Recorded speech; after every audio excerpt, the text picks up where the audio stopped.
11th of August 2026. Morning sessions Tuesday to Friday. Time 9 a.m. Evening sessions Monday to Friday.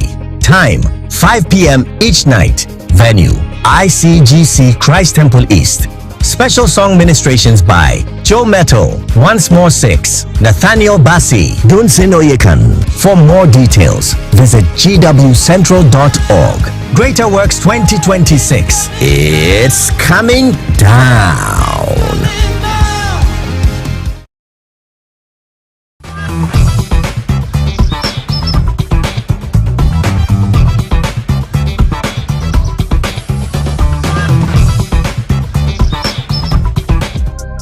The culture never chills, and neither do we. Viral moments, breaking stories, new drops, exclusive interviews, spotlight artists shaping the sound right now, and our African star of the week taking over timelines. Then it's straight to the top 10, the songs running the streets, owning your playlist and living rent-free in your head. No skips, just hits, pure vibes. This is the Rundown, your ultimate destination for everything entertainment.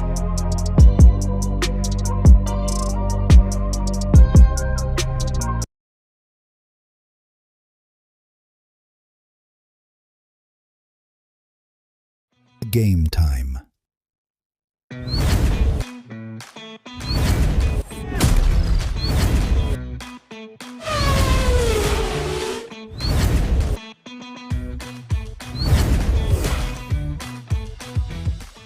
Game time.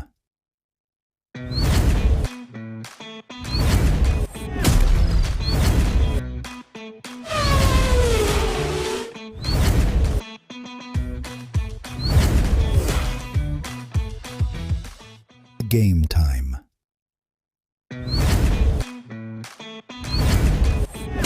Mama Kwaba from Game Time live on ABC News. GH Adamasi says Amri could be added. The piano every Monday, Ekosi Thursday, no, with me any year. So I can see Munsem, I Musham, and I did bro, and Yasam Kutuakra. It copies and no me and Sabebody, Mr.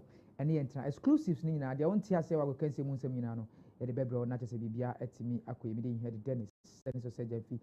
A day above was Reverend Dr. N.A. Joshua Herbal Center, Omasi Asine, Omasi Papa, Des Minis Avenue, Omonso Eka Abuafona Jara Enterprise, Omina Eka Hubi, and the Jumedi, Etimi, Eddie Ababe Somo. Now, Nana KWAKU GYAN, a Judi, Papa no numero uno, no size, said the Datiano, and Eddie no why Bob Britain. Nana. Good afternoon. Afternoon, bro. So Britain now, Britain level is different. I did it. Most time I can.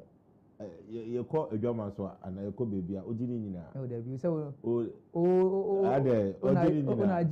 Ojini na. We say I'm madani finger and perpetuating. Let me perpetuate kakra. Oh yes, it is a.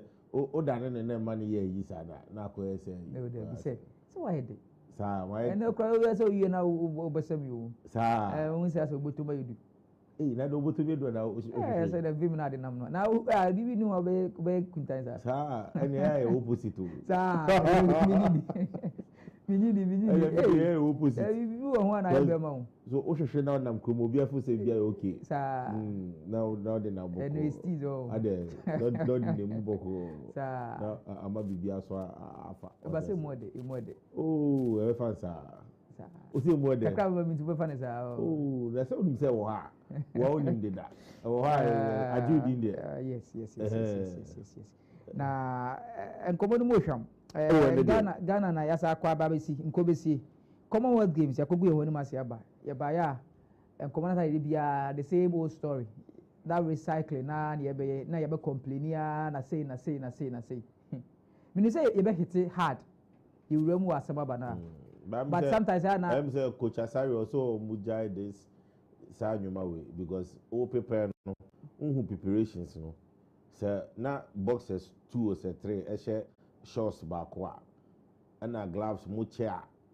Wouldn't say preparations now how did you prepare your boys to take them there?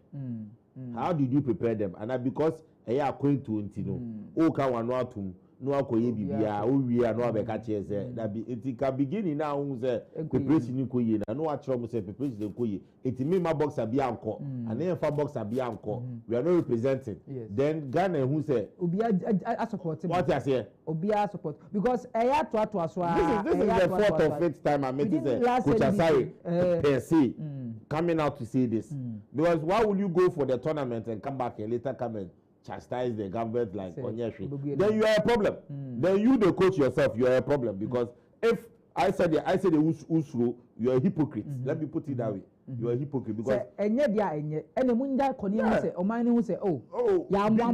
bibi wait because ye nya baby mama fan training ya sa mama kids am fan training mo bia na mo baby anya ntino ya fa mako it next time na dey budget mu onu say eyenimguase kra de ma this year me say the whole brand kit sponsor ekete athlete no it is hard kids asem no kofa betum no ogu sa kit sponsor na ma say na next time oba be ye what I say enye bibia na eduane di o coach my kind of credit enye bibia na eduane di enye bibia na yeska de be chef say monje faje but bibi wo ha wo so timi wo say we na akọ no tournament na akọ no okodo an wo di magana it was Ghana that is why it won che ejuma.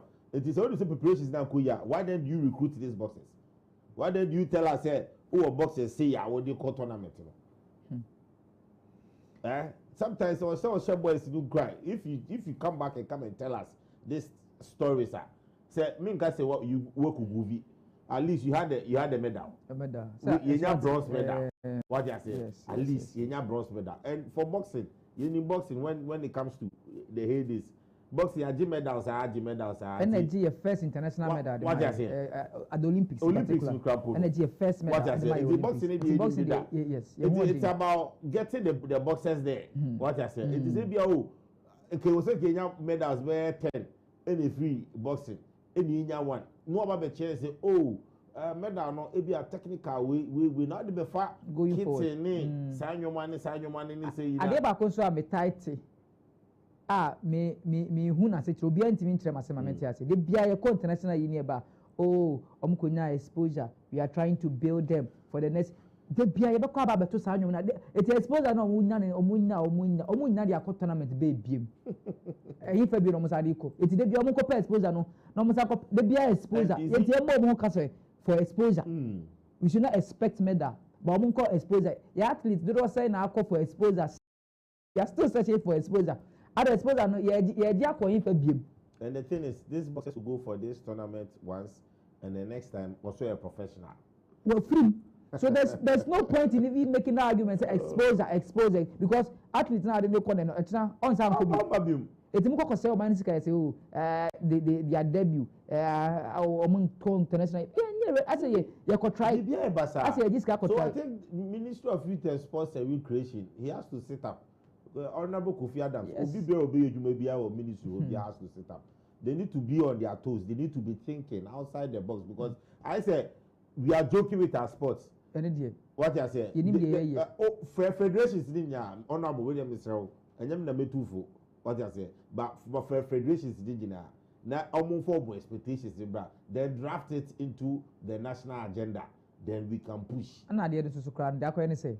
Say sports no enye nya debate maya yen twaso yen ti debate maya ni yen focus yen invest here because Jamaica for almost share omo say they are not worried about whatever and over Jamaica say you need be and tampina say and athletics na turn Jamaica Botswana and Botswana aye I mean a conscious effort so almost athletics yes and they can athletics at Teboho.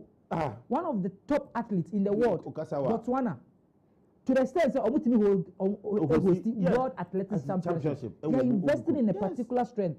Kenya, Kenya, they don't distance running. Long distance, on 100 meters. Ubo Kenya ni over 100 meters and 200 meters. Jack of all trades, that's master of none. Near 2 months ago. Master of none. Yeah, 2 months ago. Yakoba, Anna, ya mama baso, ya abaso what they baby. Abasubodi anyway, what could you call Birmingham? At the 5 medals by. Now you call near the 2 about. What's the encouragement? Where is the encouragement coming from? Commonwealth Games. Commonwealth Games. When countries about Commonwealth Games. Countries about Commonwealth Games. Countries about Commonwealth Games. At least we are not going to dispute this is competitive yet, but see, any preparations in here.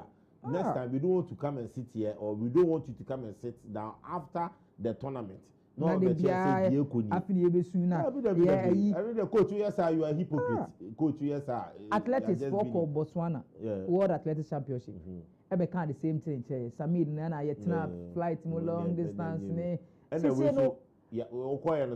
we are getting tired. Almost a pragmatic plan being there, and you say yes, support. Now this is the this is where Minister for Youth and Sports, youth recreation.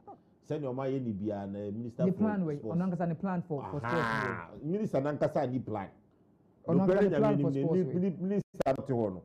Oni plan. Ya ko ni ya so mo isikare de obechi. Ya ko ni afọ mo isikare. Minister Nankasa ni plan. And the federations themselves are telling us that they were not prepared. It's not prepared.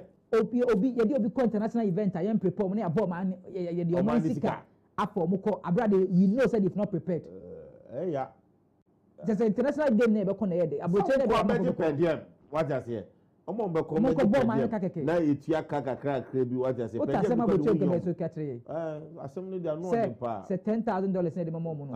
Ye mo enke emfa $9,000 mo prepare. No kra ni nyame ni aban na nim se nya de omo be ko mo nya medal.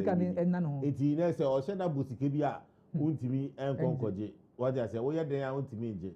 Eti no supposed to chill say preparations no hu hia and answer on prepare no oye hia obetuma akọ Georgia na say we dey for 9,000 man on je 9,000 no na on fanye preparation oye preparation no akọ je me da na man 1,000 so I said it mama fa we ntumo fatum I said it sebi ebi a no bi akasa akodo ke bi akasa ade say original ni o man dey why did me bua o ade bua me na o ka ombra na oba wo ska bebre obema niska no say obema miska mate say mate na obaji say ni na mfa kamera o dabi o da yire ho na bra oba no aba baji what logic does it make dabi eno no person mo dey no person mo so mate na obaji say dey no for some original din kai ye dwen asomo say omfa che me minister ni dey no me am pa because it's like he doesn't have a plan.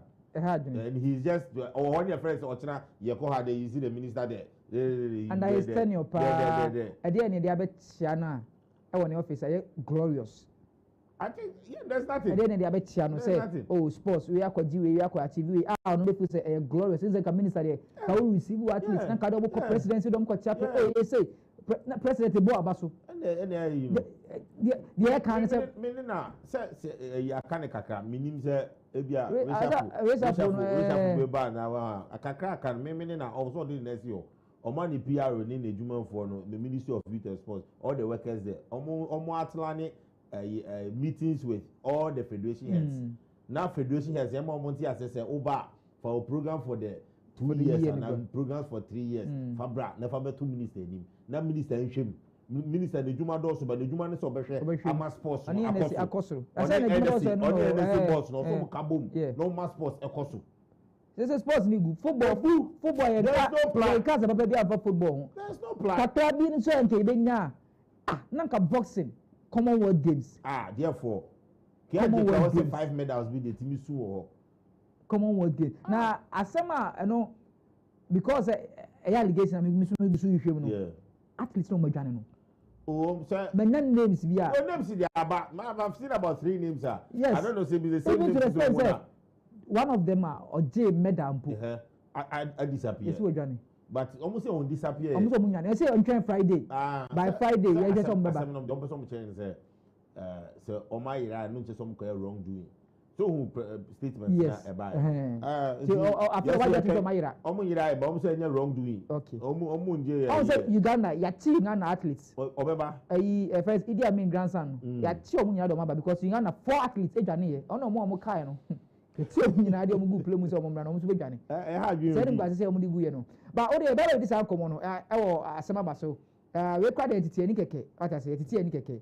Na asema ba ebe bie phone la na so do agentre e dey aba Ghana sports ehin na e dey ko ehin na e di ni kire for 0243765543 0243765543 WhatsApp any text line obetimi the messages number na I can kind them na KWAKU GYAN e dey ba be rem e wa amano ne nsem na nsem amano ne nsem aboabo no no watimi e dey abre na calls bebre wo ha e be exclusive interviews bebre ti nana e dey be come straight into the foreign tidbits nana nimreni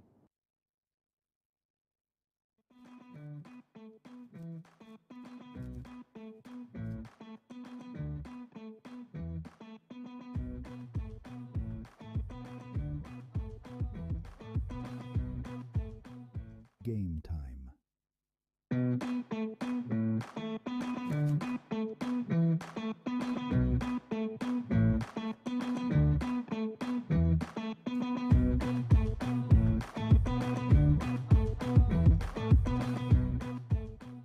Game time.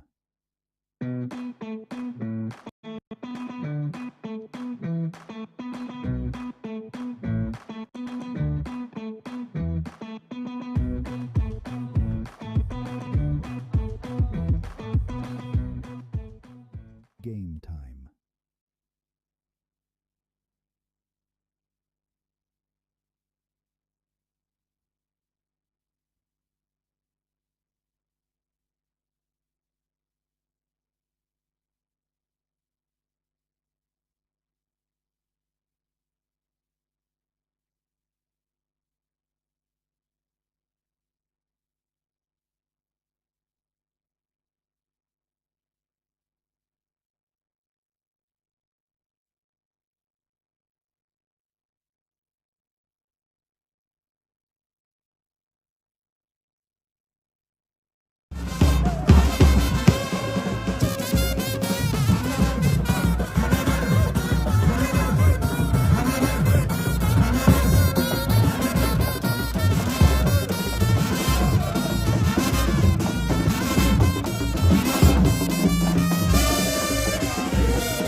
Abusa mo bi be akwaba e de ba game time jumedie so na ohwe senior 70 ne dia na se embra edru so no aha foreign tidbit na mono ne sem no ya bonde be a kyɛ sɛ ɛbɛhwie gu fie no hu sɛ ne nsɛm no nyina da ɛsi fateɛ ɛwɔ hɔ mɛsrɛ sɛ ɔdeɛ mɛsrɛ sɛ wobɛfrɛ wo nua na wo nua nsa frɛ obi na mafrɛfrɛ mo ho na mabɛtena ti hwɛ fidie no ho na kyɛ sɛ yɛde titbit nke nsuo no yɛde bɛma wo no hu sɛ ne nsɛm no ɛsi fateɛ wɔ hɔ yɛaka nsuo no so ketewa bi ɔte aseɛ na sɛ na sɛ wohu sɛ ne nsɛm no nyina da ɛsi fateɛ frɛ me nana KWAKU GYAN agye wo din papa no baako pɛ numero 1 no size ɛnyɛ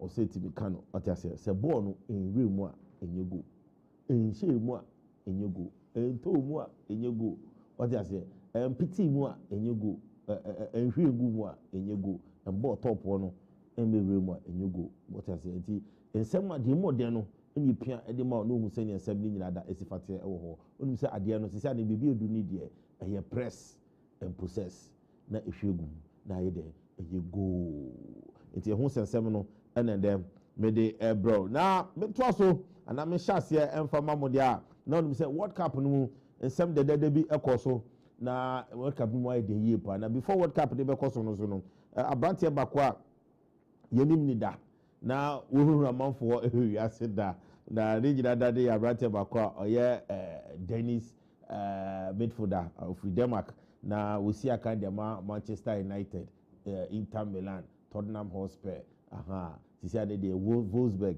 na osi na kan ɛwɔ aberanteɛ Eriksen, Christian Eriksen edi na made to dwa ede ama no before the World Cup aberanteɛ ɛsan so titoy obɛka Russia ɔtitoy ɛma kyɛsɛ ɛka tokom ɛna bro na sɛ nka aberanteɛ efiri atiasefoɔ ewiase ɛkɔɛ na aberanteɛ battery ɛna ɛhyɛ akoma ho a ɛboa no ma Olivier na sɛ nnwuma timi ɛkɔ nkan ɛde ma no na World Cup no ho sɛnsɛm no ɔsan so titoy ɛma no ɛma kyɛsɛ nka amanfoɔ kyerɛ mu a nka Christian Eriksen yi nka bɔɔl ne deɛ nkɔ hangi ne boot ɔho na nka ɔnkɔpɛ baabi ntina na ɔngye ne life samba na nnwuma timi kɔ kan fama ne na ehu Christian Eriksen a season bɛhyɛ aseɛ yi wa visit ne training camp a ɛyɛ Wolfsburg training camp a kyɛsɛ ɛnyɛ sɛ ɔkɔ so ɔkɔsi akan bɔ ɔkɔ de no kɔkyerɛ sɛ o miamini ne ho yɛ ba mu bia mu yɛ mu hyehyɛ no ɔte aseɛ bibia tom turo do a bɛsan so aba bɛsi akan ɛde ama Wolfsburg bobo kɔ nim sɛ Eriksen ɔno ɛna ɛyɛ sakene ɛde ma Wolfsburg bobo kɔ ne ti no ɔno ɛna ɛde ti hwɛ video no so a wei ɛyɛ picture na ɔde free training camp ɔba kyɛsɛ yɛ lens no etimi a capture ɛde aba wohwɛ no so deɛ a ɔte apo yie pa fresh guy ɔte aseɛ a nice guy na mimi dem advice am man say wɔbɔbɔ ne kakra wagye kakra tafre wotimi si aka ne ama Tottenham Manchester United abepie mu wɔ Inter Milan agye within dia Eriksen aden eden biom wagye kakra koda why na hontɔ na yempesi ebenya heart attack bia ɛwɔ bebia what you say ti Eriksen ho sɛsɛm no ɛna mede ama no na mensa so nto aso biom mfama mo dia na mekopiem ɛwɔ Italy na Italy no aberanteɛ baako a osi akan de ma AS Roma Boboko na ne modern body kɔ kan yie pa na ɔkyerɛ mu a osi akan 25 years ɛde ma club baako he was loyal to that club when asem na make Francesco Totti oni bobo yie pa aberanteɛ ne kana asem abesi nnwuma bi so ni nyina da ne sɛ ne time na osi akan ɛde ma AS Roma no clubs akɛseɛ Manchester United 4 by wankɔ Real Madrid 4 by wankɔ Barcelona 4 by wankɔ Chelsea 4 kɔ ho wankɔ se clubs bɛn ɛna amba sɛ ɔmu hia ne services ni nyina da ne sɛ Roma ɛyɛ ne boyhood club ɔhɔ ɛna ɔmo tete no ɔtena hɔ 25 good years esi akan ɛbɔbɔ yie ɛma te sɛ wiasa fa na nyina da obi ehu no ɔgye World Cup woni sɛ Francesco Totti deɛ na ɔwɔ di pa ne bɔ no ɛkɔnkan ne nyina no ne nyina nkemfua ne sɛ ɔse ɔhwɛ obi ti sɛ Lionel Messi a wagye Ballon d'Or no baako sisi a wagye 7 mo aha a kyɛ sɛ ɔgye nkyerɛ ha no nkɔ no ɔyɛ n'adwen sɛ kobesi akan ma Manchester United, Real Madrid, even Barcelona na ɔno si akan no kra osi akɔ no obetimi agye Ballon d'Or ne bi ba he was loyal to AS Roma. Into your player, you have to be loyal to your club. Or no, and not just say obetimi aka Paolo Maldini. Omupe and a players are loyalty no etio mumua. Omutimi tina club mu pim 25 years club akope. Teso mumu de sebe.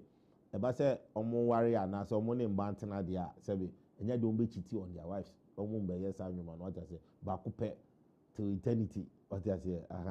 But unya heredity and I just say prince.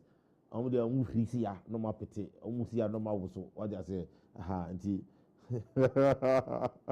Otirewa Yesu Martina try no so boan ye pa mo je Lawrence dodo na wo ho na so sanko na adwen sanko obeti aka dia ma clubs binimu a nka Ballon d'Or nko wanje kran ko beti ma je be 5 e wo ko no ogini hu di ze ball no onimbo pa nti we Francesco Totti hu sensem na mede ma ono mi free hu sensem no so dia na mede mani e kire mu e wo Nigeria eni abranti a ye fe no Iwobi yede ne de kakra aba Alex Iwobi unu se Alex Iwobi de ne wofa ankasa ni pompa na eye Augustine JJ Okocha uni bobosi obi uni bobosi Okocha do no ni bobopa fantastic player by all standard na ochirema o say usi akan ma Nigeria na ede ya hofama kese otetete senia bia Ghana memfa Ghana nye example otete se de Ghana e betwa play ticket ama no aba no abebobo no abaji per diem na wo koni wa da osi da bi Nigeria entisa one of these ka betwa play ticket aba oban so a ono asi ni Jersey no wasanso esi akan but he loves all those things nti otete se countries bi mu yes anwuma ni bia na say ina yi pa but wo so timi yi wakumem na utimi edo country a ofiri mu na osi akan awadwumu fine nti we wo bi asem a odi ma happen young and up and coming players a omo ewo diaspora ni mu se oba be yi wakumem na fesi akan efa ema o national team na okopie mu so ewo entintan fidie no so a na se die mo de no emu aide ye pa ewo na we de efa English Premier League ni mu no na no na say machine bi we fa no super computer papa na chese yebusa ne se ohwe the English Premier League ebe shase na Jabi Alonso ba Andoni Arola mu nyina ba chese Enzo Maresca mu talimu atase na English Premier League no hwan pa na betimi ewini English Premier League no ebiom this time around na ni nyina da no computer no the English Premier League from 1st to 20 league no table no odiaba any point ebeji ni ho ade enti meso meje wodre ewu fie what you say enti se ewu fie na wo hwe me a mefa se wo de number no ene da ho no obetimi afa 0243765543 0243765543 wo de frɛ dabi menfrɛ send message for me na kire me English Premier League no o top 4 why ene be win one be to so mi one be to so nyensa ene why ne be to so 9 English Premier League no clubs na wo mu no yehwe senia wonso wo de esifate ewo ho na super computer ho sensem ni de otirima o se Arsenal ebe ne back to back ni nyina da ne se Arsenal team no formidable sisi anu so de omo top players no ahyehyem na mu ayede na de o te kra ne se man ni je ebro so se Arsenal team nya Vinicius Junior de a na se ye den a Arsenal beje league no na wasanso akoni ni makoje Champions League the super computer ho sensem no say na etie ewo ho nti Arsenal better top on the league log ewo the English Premier League oni ne ya adwen for message ba oni ne nya adwen wenye ntokwa obetu so betima atro de na odi aba oni ne ya adwen for message ba oni ne nya adwen so a na odo message so aba number no na 0243765543 Arsenal and better top Man City be second Liverpool be third Chelsea be fourth Aston Villa be 5 Sanso and Manchester United be 6 Newcastle United be 7 Tottenham Hotspur 7 8 Tottenham Hotspur 8 Brighton and Hove Albion and so be 9th ewo ho Sanso and Crystal Palace and so be 10th ewo ho Bournemouth be 11th Brentford be 12th Sanso and Fulham for so be 13th Everton 14th Leeds United for so be 15th ewo ho Nottingham Forest be 16th sanso ena 17th no enso ebe chiremu a na se Sunderland for ena ewo ho na wohwe senior esem no muso ebe den so a Ipswich for so ewo ho a omo be 18th Coventry ena Hull City inti ase ho no omo aye promoted side na omo baaye no omo a no mbe sanso aye den asanso akobak inti oni ne ya adwen na o do message e di aba oni ne nya adwen so a for message bra wo a wo tifie no so no na wo so wo de wo top 4 what you say top 4 me de me say Chelsea eko unbeaten Chelsea eko unbeaten EPO Asantoane de Chelsea ho ene beko ti Chelsea 1 na Enzo Maresca abebeto so mienu then Michael Carrick ebeba miensa what you say me come Michael Carrick and say Manchester United then Liverpool really out to be nya with the mama mo first three me san kotrasi bi wa me the last one ba be count na for what you say KWAKU verify so tia no I me card na to hama boy na me mo bi hu se bi media no sa pepe na etie ewo ho na me to asubiom na me fama mo dia na se me di mani akirem ewo Cote d'Ivoire ni di hye a ye fe ne Yaya Toure abrantie akirem a osi akan ewo Barcelona no osu anwoma pi ewo big stars a oni omusi akan Carlos Puyol na chese players a no mu girema no mu nyomusi akan ni nyina da na no na oba Manchester City no ohun se na mentality ni bi wo ha na enhye damfa oni so oba afoforo na City no waba with big signing huge impressive attitude it no pese Manchester City for so TV for mutuma pefra no say match ba ku bi na ekoso dendende na no na sa match no na chese omu lucy 2-1 then players no any age e wo pitch no so and they were somewhere laughing and he was like oh Carlos Puyol mu we chire ho no Pinto mu ni iwe mu o timi nsire o ye sha ba ko class ye se ni bebu na enima hwe no a wo se o kekenya ho na o di si akan mo de mo tia na mo sere no guys you don't do that what I say o di enkonko tie Yaya Toure ye tie Yaya Toure ye ba na diaka no letimi de pia e di ama.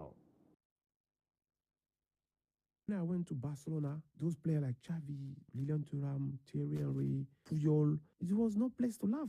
When we win, okay, you can laugh. But when you lose, before you laughing, you have to look around because you don't know who's going to go grab you over the back and say, hey, what are you doing?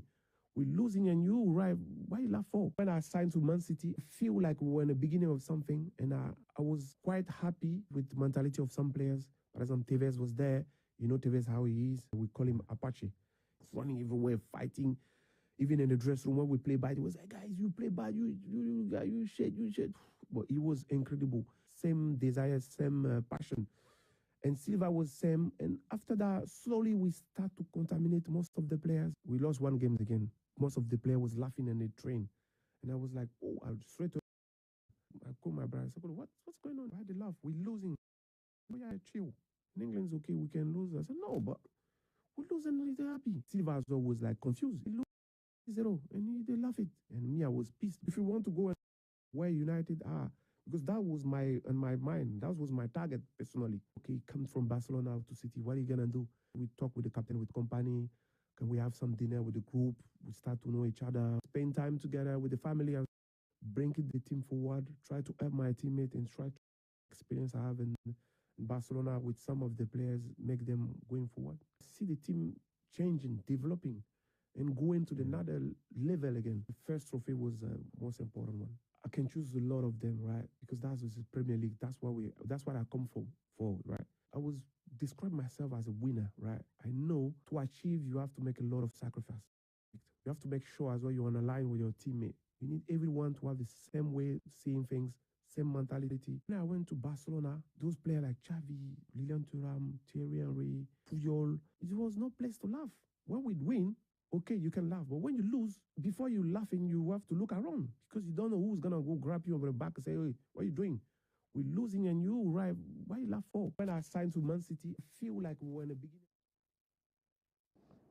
Eti Yaya Toure me no be adwen what you say sabe peti futu kese pa and no dey ma up and coming footballers and I say uye dwuma be dwuma bi oye bi wo mu bia no any time bia ne yesere when we are in the mood we say read the room read the room aha it is ebia when say edwuma na ye na ekoyie dia obetima asre ne dia you have the chance to laugh but oh ye na se when say ekoyie a na when say kofoni abre wo say bia yeti high na heredity ne me ni abre na me fire na oh ye wonyoba no wechi a na beto fire or just heredity wona me de ma no heri aha dt aha me am di pa dt e na me kana sem no e wo aha eti ebusia eti ebe som what you say advice kese a ya to read am say fa to your kuto dwanim say o ye adwuma you have to be focused, you have to make sure say you're a winner. What you say no ni ade no target ne na behwe na no etimi akoso the amount na Alexander Arnold chese wakopium ewo Madrid Bobo Kunma last season when you be ambo no this season say na mehwe nwumam ni de Arnold ebusi akan yi pa ejama Jose Mourinho na Jose Mourinho chiremu a abrante ne preseason ba oba ya no okuta different mentality na ochiremu a abrante na yamfa na nko World Cup ni bi no aha ne yi pa na so otu nechi omo first match a omo ni Fiorentina ohwe ne ho keka any chese training sections awaye nyina da na abrante wants to prove a point. It say this is it there. Arnold said training besi it's no be pumping you be see what I say be see water tight obi ntimi fechi no otimi provide access no e ma goals no so esu ntini say season yi be sha se dia Arnold enya do betra bench what I say Arnold be see aka nti say oh yeah o ko edwaman so a obetimi aka say Arnold to start what I say and Arnold to assist what I say aha obetimi aboa e ma che say wodi na afa e dia mo bet no so fan so a no waka hu say obi na kan ye and okutwaye it's not the kakraba what I say meaning after the World Cup trends are who do be akoso a ma che say zani dem say players di nyina ehu say ebeboa Mr. Timfi Adagule eba Real Madrid bobo ko nimu no na ne ho nketekete after the World Cup Adagule wabo all of a sudden on so gym e ma gym works na efufu no na Ndra me de Benjamin Sesko de e de betudwa e ma hu senya Sesko enso abo na bete ketiketi na nanu ada so me de ba ko so ba sa a chese aha you okay mate na Lami Yama so video ana picture aba betudwa a chese Lami Yama sisi ani de wenyi wedi 90 years na ohwe na aha ono so de ne gym work about all building the muscles unze se ho ntiantia na ho fianfia defenders nya wa no mu bulew say de obi eni abre ti gym work na timi akoma Lami Yama holidays ni do wom kakra na so what I say wa gym kakra hwe ne sana biceps no omu ayedru de be ya oba obetimi apemo ana say what I say obetimi ama body cells na obetimi akonkai biceps and biceps ni triceps and ani nyina da o mani cobra ni munya yede na say obehia wa enye easy e wo ho ti wo hu Lami Yama picture no wo hwe Lami Yama before and Lami Yama now bo hu difference ntia players ni nyina da Kai Havertz kran so build up what I say nti sa unya time na why exercise no bit mo gina na so na enyometimi afa e the amount na Madrid eno na chese asemba kwa betudwa eno Thibaut Courtois asem na ni nyina da no Thibaut Courtois ni ojeju no ho enche oba bepium ewo Madrid na se wa behwe aye yun se prakaka do no World Cup ni no eno nenam a chese ojeju no ho na chese ensentro for to be no ena nsem omubusa Thibaut Courtois ni se why saves are hold saves there why insane saves se meka insane saves otima double saves triple saves anyone that ma save bem pa and why any the best save ever in his career and ochire mu say ha mo ka sem na okai 2022 Champions League semi-finals na omuni Liverpool na chese abrante e fe ne Sadio Mane etete no e tie short bia sa short bibia no gina ani bibia anka ball ni kwako wura na otimi twi ni mu eyi ball ni free pole ni mu no sa save no and the best save ever in his career why saves but sa save no and the ball mo timi de kwaje Champions League no what you say na no any best save sa save no and the way to video no so a wo hwe bibia or dive here and then say you body free podium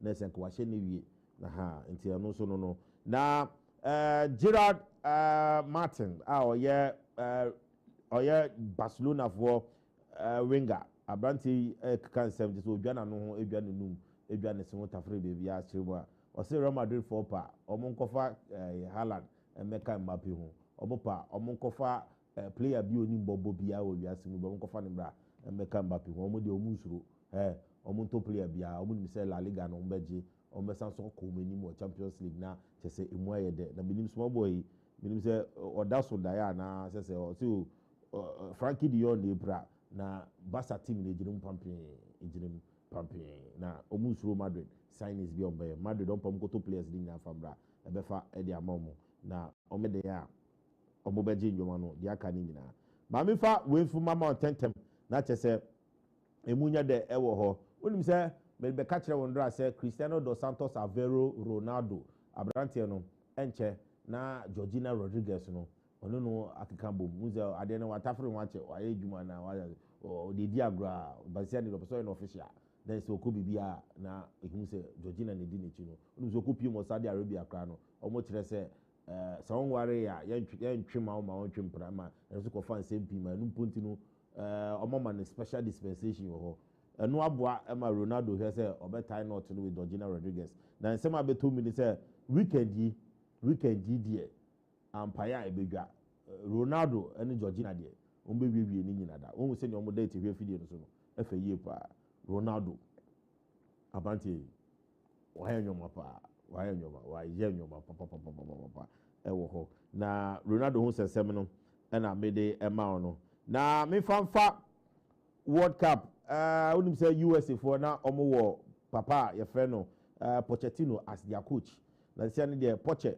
etimi ahwɛ ede ne sashe contract as he said we wie obewie July 2030 na say ono na be sanso de omakɔ the next World Cup na ni nyina da ne chiremu a ni agiye pa na no na Pochettino chiremu a o say USA team no omo potential they can win the World Cup minim so oni ne ya adwe a oni ne ya adwe for message ba oni ne nya adwe so for message so bra na menji bra na making kind ni nyina da emfa ba say so oni Pochettino ya adwe o sign ne second term no na ohun say team no omo prospect o bet be that World Cup na bo bet be send message no so no 0243765543 0243765543 ewo na sisi ani de em say mu da wo de a okay ma me first story we fa ntwemu ansa me room ewo transfers na ready na me fa transfer stories ni nyina da emfa mo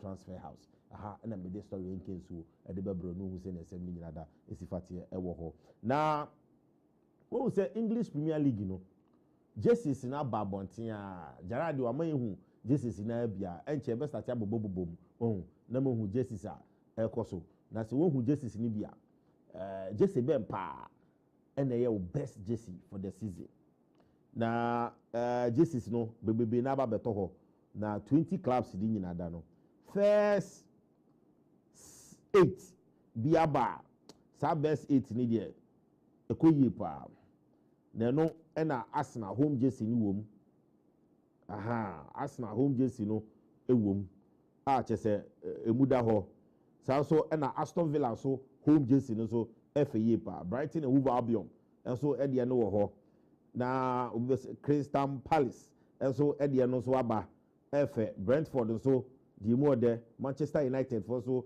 home jersey no so FA pa Leeds United and so jersey no FA pa now so bakwa amanfo ka one sema emu ode no Chelsea omo home jersey blue and yellow no and so FA pa now sha sa 6 jerseys GYAMFI any more there me the Chelsea number 1 I know ne be winning I know and be hwafa ama Chelsea age akọ unbeaten age golden trophy nibi na manyo matimi akokan under Jabi Alonso intino obetimi so edo message na ba say Jesse Ben na ya ofe and Jesse Ben the best jersey for the season no obetimi do message na ba number no 0243765543 0243765543 na mi room e transfers ni mu dia na say the more than ɛna mede ɛma na Fulham sisi ani de omedwewie omone abrante efe no Gonzalo Garcia eni na ewewie sisi ani de abrante na ye Fulham player nti no ohwehwe na ohunu no bebia ho na obehu no na abrante efe no Dani ni Taki Mensa Warbeck enso akopiem ewo Chelsea training grounds ewo Hong Kong na no na chese emu de ye pa Modric bu nyina da ewo yenko hwɛ video kitu bi a coach Jabi Alonso ne boys no ehyehyɛ nyoma etimi de amo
eti now hwe send ya Chelsea training ground wide Pedro Neto mu nyina daba Chelsea team no koye Pedro Neto me the story the transfer news bro no hu send ya etie wo na me fa mu Manchester United wo hu say me the Manchester United away jersey blue no abekere mu e mo hu send ya blue jersey ne tie na players no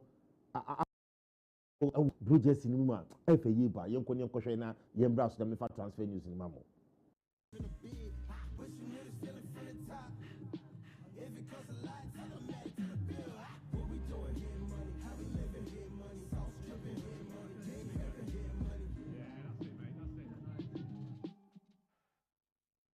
It was 5 days, they was looking for 5 ways. Efe yepa. Manchester United don't just say that team. So who GD say Manchester United just in efa. Wait ma send you message in dia bana enke kan information. So GD say enko yezo a what just say Manchester United eson da ye hu say Chelsea Belgian League or this a blue jersey babe no. O ma bɔ mmɔden anso akoye blue bi a ebetima match Chelsea one corner bombo a we dey Chelsea Belgian League no. Eho. Na transfer news no mame fa ni nyina dan ma no hu se ne nsem ni nyina esifate ewo ho Chelsea abrante efe no Pedro Neto sisi ani de oya ye hot cake ni nyina dan ni kiremu a coach Enzo Maresca epe abrante Pedro Neto din ewo Manchester City boboko ni mu sanso na AC Milan fo nso eniji Pedro Neto ho ni nyina dan ne se Modric ba waba eni chese players do a Chelsea atoni nti no mo feel say Pedro Neto, he won't be used much. Chelsea setup ni muti no mo here so metima betebri e de akọ onim say okọ Ruby Amorim na ono no wo AC Milan or your Portuguese into opa Portuguese setup ni mu na nka mu da be yi Pedro Neto e de akọ na no e na hwe say na 70 na City omo asoma mo sporting director say onko Chelsea training grounds or Hong Kong ho na onko tete onya Pedro Neto ni di nkomo na no onya Pedro Neto pe no mo hwe na free ho omo hwe Pedro Neto e na chese Malo Gusto na so mutime tebri omo efi Chelsea boboko nim e da be pim e wo Manchester City na sika Chelsea for ɛde ato hɔ sɛ woyɛ coach woyɛ club na sɛ wo se o Pedro Neto a sika no 70 million euros what you say euros there so 70 million pounds what you say o 70 million pounds fa nefa beji Pedro Neto onum de omo nka se omo nya yi tu sika na wo de aba na se eno so etimi akom e de amount ewo eho na me fa Paris Saint-Germain de ni nyina da embom enfa ma this season Paris Saint-Germain for omenya briye pa onim se Lucas Dean o ma sign de da transfer no sanso ena chese sisia no omo hwe se ombenya Mika Gots ewo ho eno de negotiations no akakakre bi na omo ni wie ewo ho na omo ni Ajax no omo wie kra wie na se Zion Kweku Suzuki unzendra me de sa story ne by sisia no so no akatom na bro na Zion Kweku etimi efri Palma Boboko nim edineni akyerem ewo Paris Saint-Germain sanso na Fernand Torres no so no decision no akase player no edina no ebetum because PSG for the match rem no mo de Fernand Torres akasa Fernand so kyerem a osisi ane de sisi a ono Fernand no de oye Barca player na opesanka ohwe nanka babasa na nkomehwe nyuma ba ku nyum no se obetimi free Barca Boboko no akopiem e Paris Saint-Germain tie no so ne Fernand Torres no sensem no ndo am de betu dwa se Bayern Munich for akyiremu a omo de transfer window no omo wie omo top player bia na ende de abetum akyiremu a officially players miensa bi wo ha omo pese omo bie kwan ma omo na omo nko hwe bibia omo ko omo de omo kaka ebekobo jwa Panliha edin abepiem sanso na Brian Zaragoza sanso na Brantie friend boy omo edin abepiem san Brantie miense mpanyefo kyiremu a oyo Boboko na Oscar obetimi eda ba be form na odi omako. Vinicius is back at training grounds min kan wan sembium jaka no obehu ewo touch screen ehu sensem sanso na Bernardo Silva enso abepiem ema emu ayede yepa na ukopiem so ewo Kevin De Bruyne hu sensem andro amede betudwa se Kevin De Bruyne Inter Miami for ehwehwe ne dedende me ka sa story no na Inter Miami for tie the David Beckham etie no omo de story fufura ba say hey omo nkanti obi ase omo hia Kevin De Bruyne bia Kevin De Bruyne on tena ni Napoli no si na kan ewo what you say menim say Messi NFL players ohwehwe omo na ato ne dama wo dia but omo so mu hia Kevin De Bruyne De Bruyne abehwe no atena ni Napoli ehun sensem ewo eho Jordan Henderson oni Chelsea wie so onim de da wa sign it sisi do aba Chelsea na emu be de ewo ho na Ayub Buade chese o call World Cup e call impressive bia esi akama Leofo ene Manchester City for no matiase akakakra ntiase ne de akowie na kanyo ba komenu bi na se Ayub Buade no oba be pim e Manchester City ntiase ne nyina da ne se omo tonu wi a omo sanso eloni ne back to Leo on for a season na obosa season ni wi a no City for asom afoma de na se nyomatimi akonka ni nyina da no enche ebetom na emu ayede ewo ho sanso na Crystal Palace enso any disasi enso wi omo sabete bibia di enche disasi ebeko onum se la kro yakofa ne free hot no tokro da ho menya defender obetimi oson a obetimi gina ho eno na mbuza se disasi no mo pe Eddie Dzeko also assigning 1 year deal with Schalke 04 Manchester emu ay de yepa Eddie Dzeko also assigning sanso na Celta Vigo for so akofa Abrantie Feno Abdullah Faye Chelsea we on loan from Bayer Leverkusen a season long loan Chelsea okohwe esi akan also ewo eho na Villarreal for so any Abrantie Feno Peter Gusilis so any we are chese ofri RB Leipzig £2 million was signed 2 year ewo ho chese okohwe na de ne honyoma ni nyina akokopem so ewo ho sanso na Fulham for so asanso ahwe ape Abrantia chese we undisclosed fee a friend no Cesar Palacios ono so efiri Real Madrid Boboko nim chese Fulham ni na wie ma chese ni nyina so ayede ewo ho tidi dia ye de na me de amanone nsem no any tidbit de ne chese transfer news ni nyina da se ne o ma me kwan ani akonya se me presse na me possess me wi ade me hwiegum na aye goal no me de ni nyina da abawe ye unim se ball no enwe mu a enye go enhye mu a enyego entoma enyego e was say rim na bo pitim what I say pitim a na ehwegu mboko they say nya go it is better enkensu no media ma ya kensu no so kiti media ma who say na assembly dada esi fatia it di we die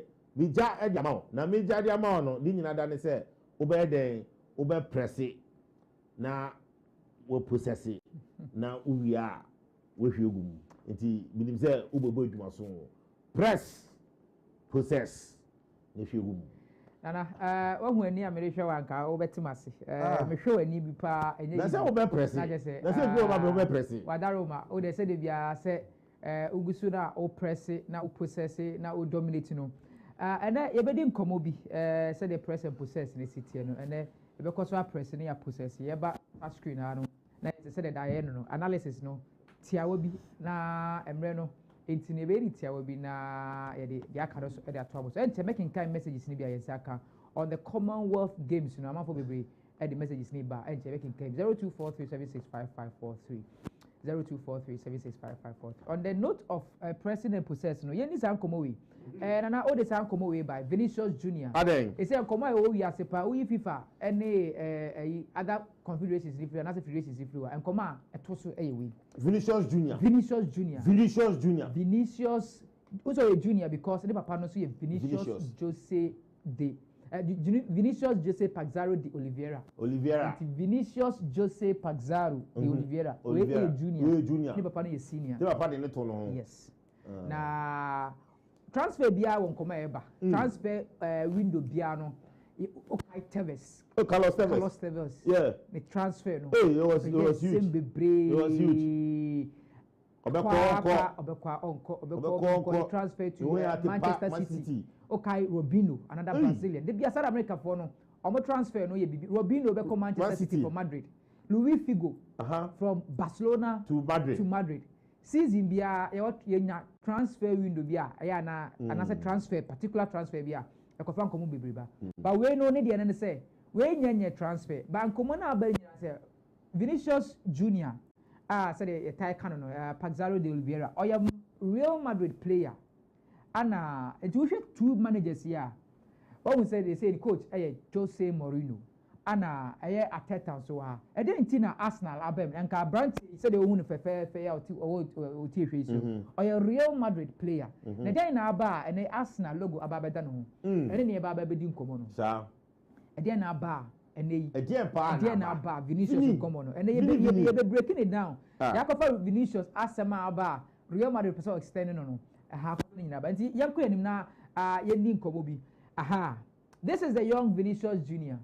Vinicius Junior started a ball born of Flamingo. Now in 2018, to show our image where Vinicius Usapa on a Real Madrid president, club president, friend Florentino Perez. I mean, this man is a super president. Only they are very powerful. Now in 2018, Anna Okofa sa brantewi Vinicius Junior by Real Madrid. Until we share you better check your images nibia na at the unveiling no Vinicius Junior Austria prefer there. The woman say Real Madrid in May 2017 and only Vinicius Junior that time no or very young now on to sign professional contract because no 17 years. And Madrid any reach agreements. But the next slide now around years. But then reach agreement because one thing sign a professional contract, you know. And almost signing at the age of 17. Pre-contracts. It will be 18 in the following year, which is 2018 June. I don't know it's about Madrid, about Madrid. And for a young chap at 18 years, Madrid bet Tisika, Akofa a brand here, small boy, I can say 18 years, 45 million euros. And the TV. It's at 18 years, 45 million euros from Brazil. That means not Madrid the talent. Yes. I was a young chap because Florentino Perez today. Say back Galacticos are when to say oh Tiska can say that at that young age that it means that you should be promising. Young people in Namin my dear. It's Anna Omon Valley 2018 Anna Branty ever joining Madrid on a 4-year deal. 45 million euros. Said the Usha and the first image of Madrid after Ofli Flamingo, a Brazilian club with that high amount. The stakes was high. Ana ebefa emfa oba no young nti no kakran na Vinicius e dey pick ya ana yanko enim ana Vinicius epic ya that time the osani ntino ni sika sem ama be issue opeke ya through 2022 eba be pie so the entire be pie no 2022 na ye call World Cup that another Vinicius form na aba Qatar 2022 yes okaya ono na share Real Madrid winning goal in the Champions League against Liverpool one goal in the 59th minute I think so and Vinicius boss our goal yes and the Madrid edge the Champions League in that year unya an excellent year it year be kono abrofo no wa ade bia omo ye what I say omo ade bia omo ntwen emma o contract enye den ewu answer they say I mean ye any be bia nipa de uhia na no express interest in tentem answer na bibi kra be sometimes na Madrid so say o World Cup no ko perform better so yes obi a club bet me discover be fan na o so maboka nti any be tie down yes. He was also winning the best player in the Champions League in that year. Yeah, he was winning the Ballon d'Or, FIFA Player of the Year actually. That time, not the eyes in air ban so. Not Rasusa. I mean, in the year 2022, no about 22 years. Yes. And Madrid extending the contract. Now, actually, I want 3 players contracts. Arante Rodrigo the goal. Your friend Rodrigo Militao. In that same season, more contract. Now the contract explanation was that it might be long term, it might be long term and short term. It was 2027, 2028, 2029. It's the more now all sign on and that's all external contract. Now the more now usika no usika be brief. It's Oshaya Rodrigo the goal any military the omo obtain for the long term contracts. Yes. And Vinicius Junior, any agents, any papa, everyone say this is a young boy. In 2022 no, after crown o picky. Enti no dia ne be ye mpe long term no, ye pe short term. Say the be ya obenya negotiation power. Next time. Because omo gidis osa. And having attention e ba no so. Enti say o time no to a long term or onya that power now wait me they negotiating for a higher fee because ono mo the talent. And Vinicius e call 2027 or up for the 2027 for 5 years na come. Yes. 5 years. Yes. 2027 said no cry short term. Actually law contracts with Madrid. 2023 4 years already count say and 2027. Okay. And in that 2027 contract from 2024 okay, I was say Champions League final against Dortmund. Okay. Almost a two or second goal in that final. It not the more they no kwa na ekoso. So they were justified in negotiation mo year wa ha. Ana Madrid who say it that negotiation no ana e dey ne ko reach a two ni sikanim. Contract e be 2020 and a two ni sikam e call 80 million euro net. I don't know image right here. Say brands and any associating no ambassadorial role. Madrid dey be omo ye. Say image right no. Unless you are extremely powerful Galactico, because if you say this boy the build team in that contract, one of the reasons he granted want me extended because no OGP said he was building into a Galactico. Okay. Somebody can Galactico now big player, yes. Champion player. Zizumu, yes. What's that here? Ronaldo, image be neighbor. Kese be neighbor. Yeah, but all you build over 17 years, Ufi Academy naba, and will be the idea. Any SSL. Yeah. And he I don't know who say okay fine. At that time, meaning that negotiation power, it's me year 2027 because I'm building myself. Okay. And we're building one to the extent, and one of the super brands in footballer. With a huge image brand. It's not net, no, yes, say, Obena 18 million euro. Okay. And then the salary, any bonus, any image right. Not Madrid, move 50%. 50% of his image rights. Now, image right here, Kyoto, if I have one bedroom combo. Anna Vinicius assigned to 2027. Okay. Said about for the year no. Omun say Abrante no Oguso air build the back. Okay. And Vinicius on come in and starting no. In 2025 January. 2025 January. Anna Madrid say buy on come on say aka 2 years. Now the offer no. And that's the contract no ebewu. But if you say the air corner, you be here no. And in Madrid, yes, smart. Yes, smart. Fast. I started negotiation 10. eti ewo Vada Bebas in January 2025 no Jose Angel Sanchez ono oye Florentino Perez Madrid president close friend the body ono so o kasa empu na epu sa omo kasa ekọ Florentino Perez asumi ni bi ono na leading conversation ana Madrid chief scout Junior Cavalat mumienu ana share Vinicius Junior and the two agents and ne papa a friend of Vinicius Jose Paxao de Oliveira Vini Senior Vini Senior almost see almost three no say okay say the no man no and said ye o improve no Madrid ye hear Galacticos ewa ha and he's growing into a Galactico so let's start the conversation okay ana omo man 80 million na omo no di no Vinicius Junior no or show. Nti Madrid out for the command in January no 2025 no. Say the 2 million count 18 million no. And no net to say net ne ye tititi bibia 2 million.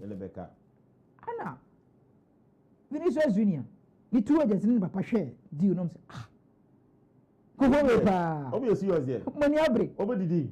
Meanwhile in 2024 no ko fa Mbappe about. What choice can be the man? Now me I say me work for me 2024 me the Champions League. Me the 2022 Champions League. Me goals na the oje me a FIFA best player. Yes. It is how they offer ba. 2 million. 2 million. Or the kwede. Me. Or the kwede. Na dey be count. What's the big? On tia say. Obusa for say ne. Musa nkona musa bra bi. Komra mu rebi. Ye kwaye mam offer. Yeah. To mo twen ya in April.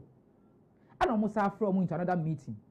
These same people say, ye yamu, ye no kind of man tiase, but more for counter offer beyond by. Anna Vinicius Junior, a party no, make sure party and agent in the papa, you say also count.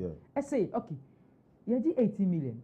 So 2 million are the money. Ye pet, yet yeah, and ye won't say, I could play a bid. What I say, I could play a bid. It don't back on this one. I could play a bid. Let me take more young and performance. I could play a bit about in the shape of yes. It's 2024 no. Okay. This is last season the performance. I said justify it can be 2025 season yes. This is how you perform. 16 goals. 16 goals. On your fourth round. Yes. La Liga. Short of boy. 101. I assist 5. Touches in the opposition box 324. First. Take on attempted 195. Second, it's not bad at all. After Cristiano Ronaldo, one player, what time Madrid, SC Omoboso, our Champions League, you know. Vinicius. Oh no. They are City. City back beyond expectation. And you know, on my counter offer no. Yeah, it's the next slide no. On my counter offer no. This is the Brazilian. On my counter offer, say there be yentiase. Say 18 million now, modi 2 million canon. Modi 2 million. I mean, about 20 million no.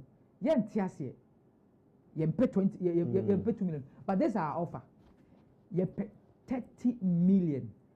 Now 30 million, this is the breakdown of the 30 million now. Vinicius Junior, a Brazilian, on a call World Cup now, see you World Cup in the buy. And Madrid started conversation after the World Cup. See, okay, yeah. They say you got 1.5 years so our money reach here. Yeah.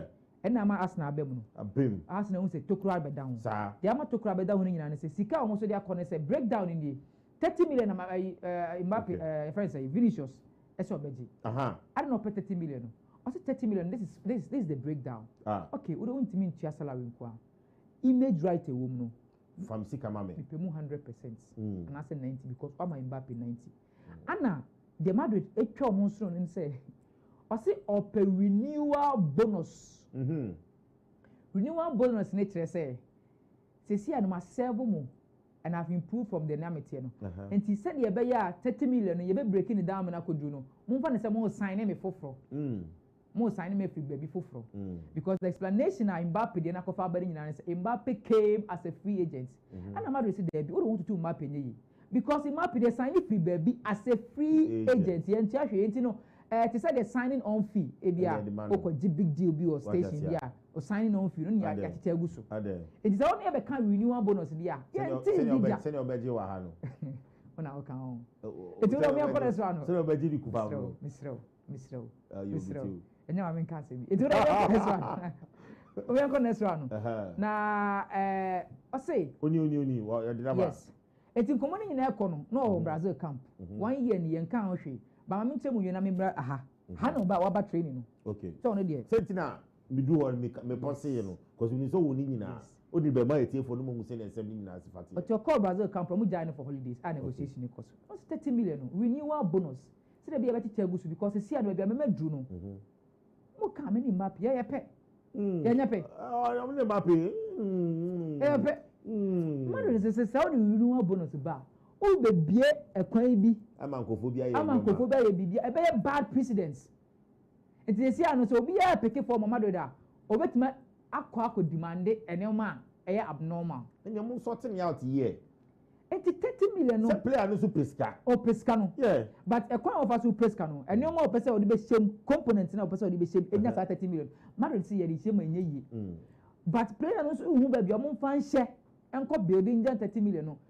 One image right. Madu say ntimi ma 100%. Say see a 50. Madu say ye be ba 80%. Player is there be up 90 up 100 because Mbappe did 100. Okay. But I'm on myself now. What I say? Yeah. It's Mbappe can okay kabom ye 30 million. Another person don't know to Mbappe. Say or do that level. At least almost two big stars, so treat them equally. But the way I was treating them professionally. Anytime I ask about Komo, say Arsenal, and we say conversation drag into 1.5 years, almost 2 years. Yeah. And I'm to settle on anything. On anything. Because of demands and counter demands. And I'm mad with their cost. Okay, they say a bit of 22 million. Play and say, Monere Mohuana Monfa renewal and count name could do 30 million. But then you know, professional. Say, what's up back to training? Vinicius are called training. Was started training. No, okay, it's one new star. Vinicius is now boy doing now. On can't be born in GYAMFI home. Play an professional. Nimuno Obebo Madrid. Mourinho's actually, young next one. Mourinho's actually say, oh yeah, Vinicius Junior. Oh, and on we are medicals. I was starting over. But the new look, you can never do. What's your fresh boy? It is get me ideas.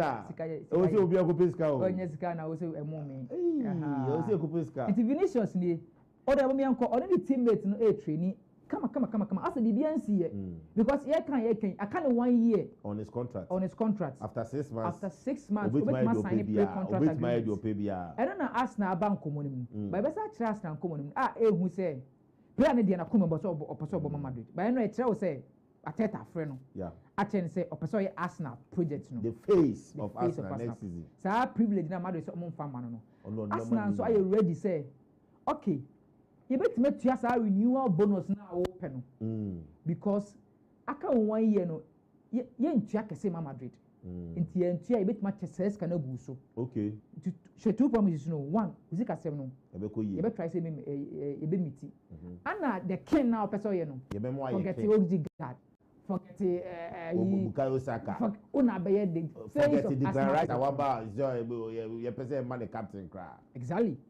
It will be the face of Arsenal project. Ujitumba image right now open 100% to say the name amount. Fa beton never scanning now. It who ye Vinicius mami busa who ye Vinicius over that's what Madrid. But Asemo I Arsenal Arsenal Asemo only say UK tax regime no. Any so. What I say? It is the Arsenal be meeting with demand now even at 8 million as you see all general. She see all general. So Arsenal bet me drew. I Arsenal 8 almost £500,000 a week because I was say onyan 80 million. Arsenal currently the Ojeke say Bukayo Saka. Or 300,000 a week. Oh, some bet more than 320 now. That 320 yet to us go for. They see numpona 80 million also pe account. Net, you the bonus is about 250,000. Oh, sir. And 80 million for the whole year, no. Now, Arsenal highest player, Bukayo Saka 300,000. And also a gross, it's in a bit about 200,000. And the young now, what a conversation. It's Vinicius now started training no any teammates training say BNC here me am the player professional I come 1 year ma come there me pa boni ni what's ma come there the 30 million send Florentino Perez ya na or farmer for free. No, yes. We farm was free. Go. What's 30 million? It is a mobile BBA, Munyan in Tem. Mini mappy, mapping room so. And I'm my baby Brahma Madrid, young Quenim, my baby Brahma Madrid. And I'm not asking common as Saba. But you see, and the Abban say, also asking for starting big project B. I don't know Italian clubs, you know, the Spanish clubs, sporting director rule. Yeah. Asking for so starting. That's Spanish link number. Now, Eduna, almost sporting director. And it's Omejano. I'm a Andre Beta. Andre Beta, no, no, Atletico Madrid. I don't know. I see Spanish. So, no, network. It was spin. And the source is a war on nature and say, them common econo. Or then, no, Crabia. Vinibaba. Yes, on my Vini and Asna project Nasi. But you see, no, Asna Sicasem. Say Asna bet me, wait to make you, but regime no, tax regime no, you know. Say, one Vinicius and Drew says, can I open Madrid because 30 million a net. Ya TBBA free the bunny bottom. The name quantity, no. I 30 million or so. And that's now almost my bomb with my sonpa. So, Pedia, who Papa de Ozutia. Nice or 700,000. Vinicius and so. Okay, I said 2024 or the FIFA Player of the Year. Saudi for nearby. So, bet Mama and bear 1 billion. No, 1 billion euro a year. On the ball. No, he says, can you go? Vinicius breakdown in ye. Nina say image right any renewal bonus. Mary say, young team, say, moment a better side and a pet. Next, what pie coin be a future player be a bad precedent at the amount. When I last slide there. The breakdown of Vinicius, name common in the entire Vinicius Astoria, say Asna Benyanos Asna. And to the phone messages in 0243 7655 0243 765543. And see, Vinicius, whether he will be Madrid player, because he said I say Madrid player, but they said I can't 1 year, and under the FIFA rules, you know, 1 year no, so almost 6 months 1 year now can so almost 6 months which is January next transfer window no. Obetimi sign a pre-contract agreement with any club or pay. Obetimi team be or pay be agree. Any team come on.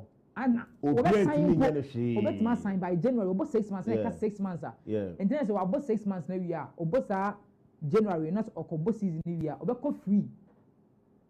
And this is here no Madrid the say almost by the close of this weekend.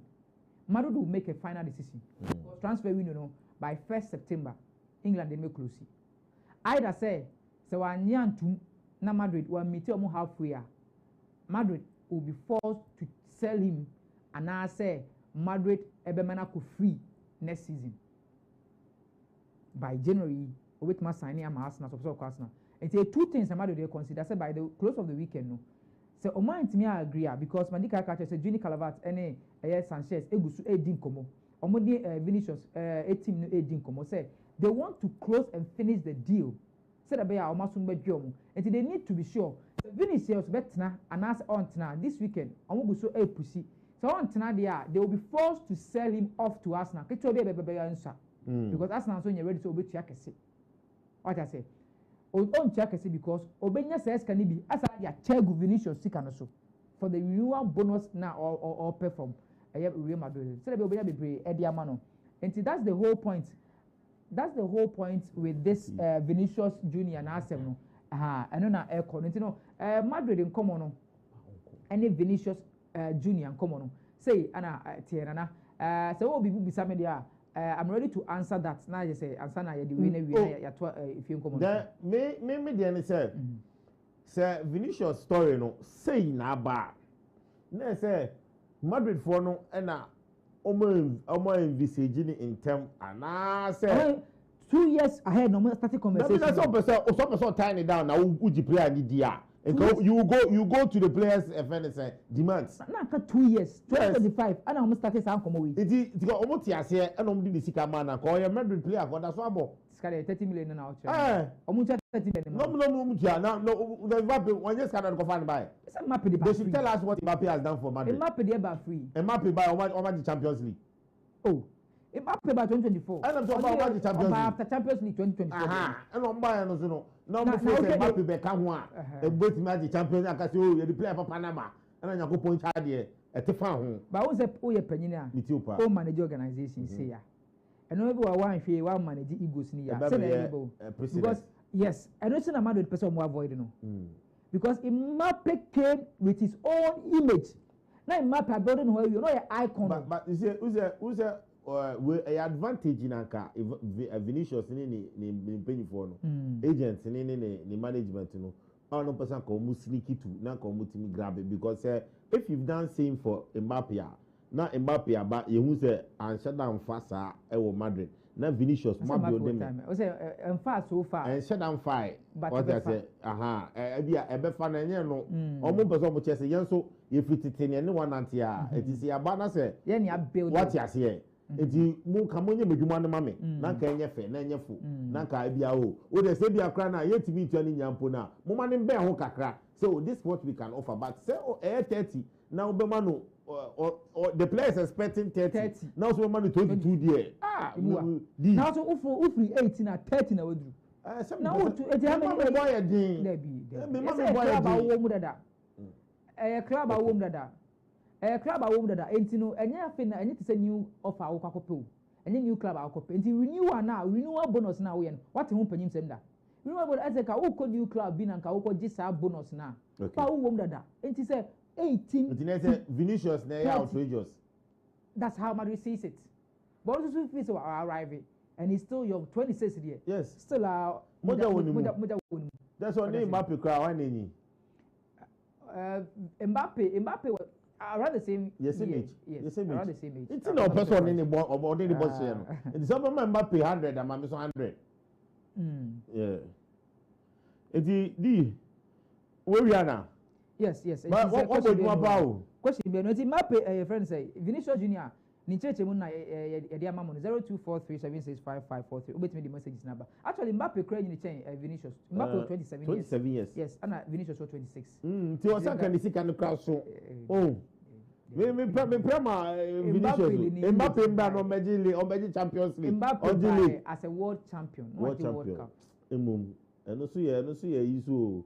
And Mbappe so na bibia na o no adwuma wa ye no ano din na Mbappe image na din what I say to the extent say French president cut me too for say because Kamado is scared to Mbappe na nka omo turn out of contract ye ne kenye mutimi to Kamado nya ne free onyan for is that advantage ni na say scan surplus nya ana mo say ne enche bi mu no so signing on bonus image right say the be ya e be kusi no because player like Mbappe nya ne free there it's a first coming in therefore you find your but ente be kwa mo no so eti Vinicius Junior and common in the be si bia no de be brem ye hwe dem say weekend we nkomo no e advance yan kira etie for say number no enye frɛ mo frɛ mon text na mo fa mo message no from Brazil 0243765543 edru asema ba e be bie phone line na kasa na ma frɛ na ma kyerɛ ma dwen e wo dwumedie no so but sisi ani the number da ho no a text line ti text na chewa dwen e wo foreign tidbit na ya no ene nchirichirimu a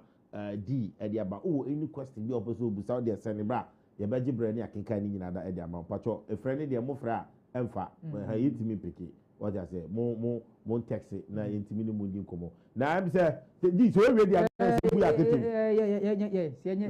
yes betimi ewem na e ma nyo ma fa ye mbra fi say ewem o fi sem na kasa na o de jeme bi ojira na jeme bi ojira na ye hwe ni di nkomo e wo ho na am say ye wie touch screen analysis no say the Dennis actually mu the reason why Arsenal for any abre so omunya Vinia betimi aboa ememu ayede ye pa so wankasa o enjoy conversation no to betimi do message na aba number no 0243765543 na chese etimi agibre ne akenka ne nyina da ede amount na ye to aso bi mfama de ne se ye fisem na edru so na fisem hu sensem ne de ye bomodia edieni akirem ewo under 20 for asoye na chese oni so bu kopie mu ewo yamosukrum Cote d'Ivoire ema chese omko bo edwuma no senior mbebo no first match na under 20 Nigeria for che etwa kai 9 ma atimo mienu second ne Burkina Faso 1-1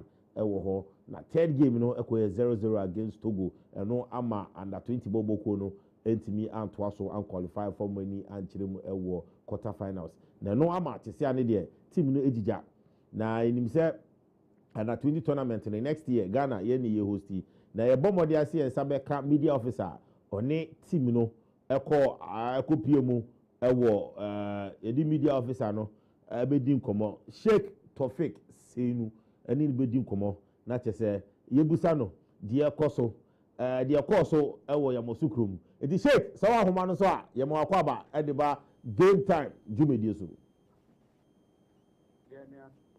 we there first of all happy birthday.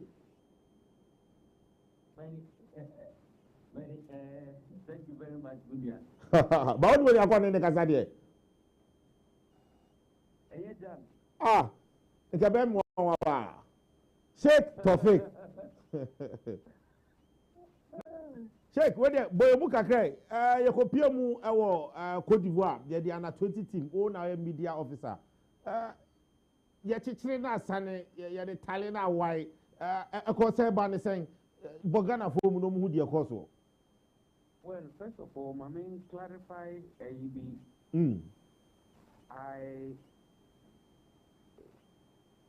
was not here as a media officer for the under 20. Okay. But me a media officer for the competition. Oh, okay. We didn't know it that way. Sorry. Okay. Sorry. Oh, so sorry. I came because I work for the Ghana Football Association because what I'm here, I wouldn't get the opportunity to come here. That's fine. I have just a point of clarification. Oh, that's nice. Thank you for that. Well, if you ask me about my opinion about the Ghana team at the tournament, I would say it's work in progress. Well, team not about tournament in every way. Whatever decisions must be taken will be taken about by the powers that be. And the next say Jumadina Mamping for maybe the army bar has me by I concentrate on and so. Okay. Iti mami bode mami fa we back community bi twem answer ya call de no so. Say black starlet for Asia kan.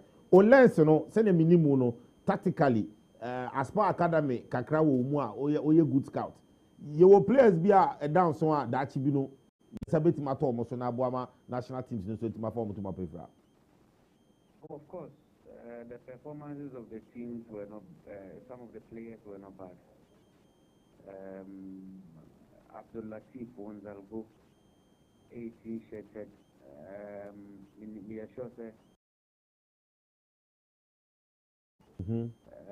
I saw another player called Ashawa, and I think the goalkeeper threw straight ball. You know, these are players that we can look at in the future. And for Ghana today, I think there are few promising players in the team. We can talk about them in the future. Oh, okay. D. Oh, be on the mama. Mama, we say, happy birthday, Sheikh. Happy birthday once again. Obojuma. We share improvement. When especially their Facebook page. Subscribers are what media account in this short period now. Tell us about the whole tournament. Our experience, as media officer for the competition, organization-wise, how have we improved? What food zone be and then started in a fledgling competition there, but so far Cote d'Ivoire experience is it. As you want it, I had the best. You to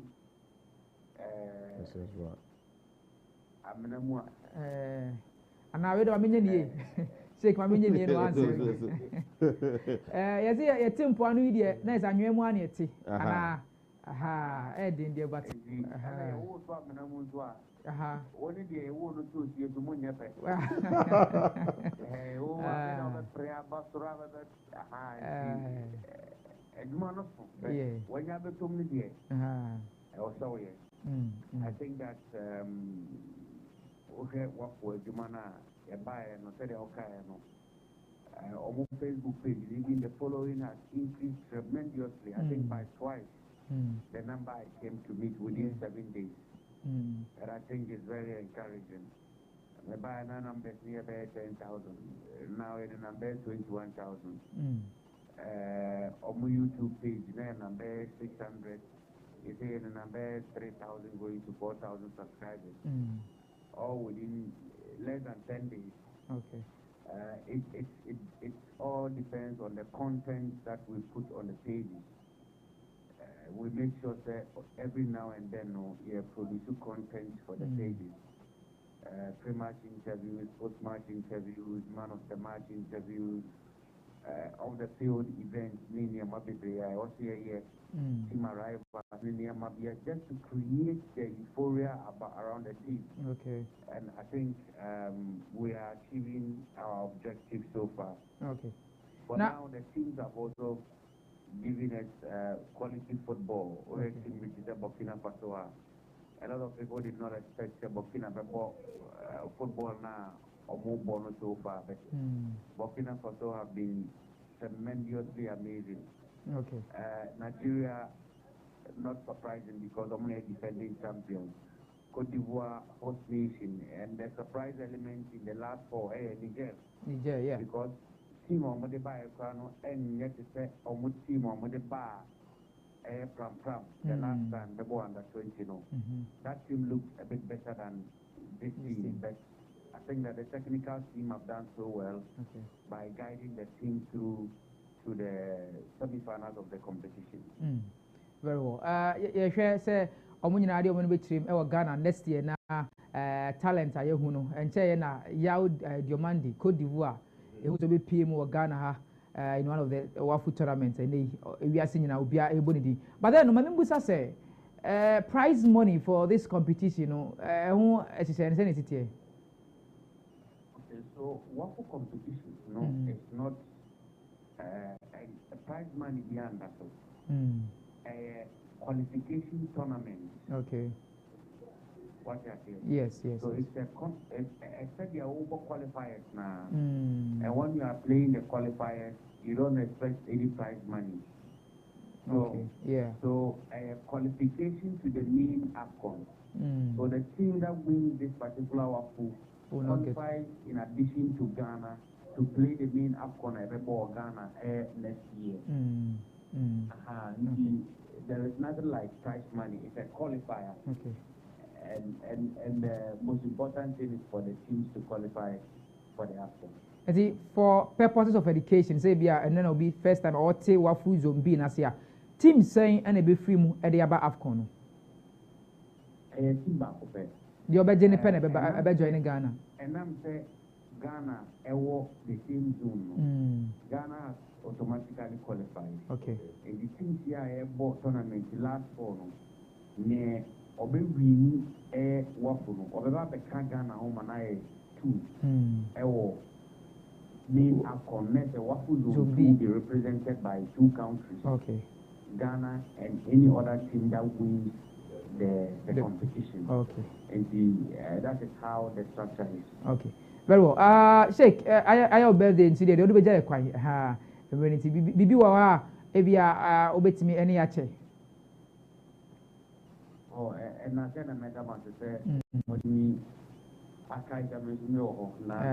cake ni dey dey o Cote d'Ivoire but obese ni aba. But so Sheikh, put money akwa ne kasa there. Sheikh, put money akwa ne kasa. We are fight to was. Sheikh, where Dennis or say view. To was say we are fight.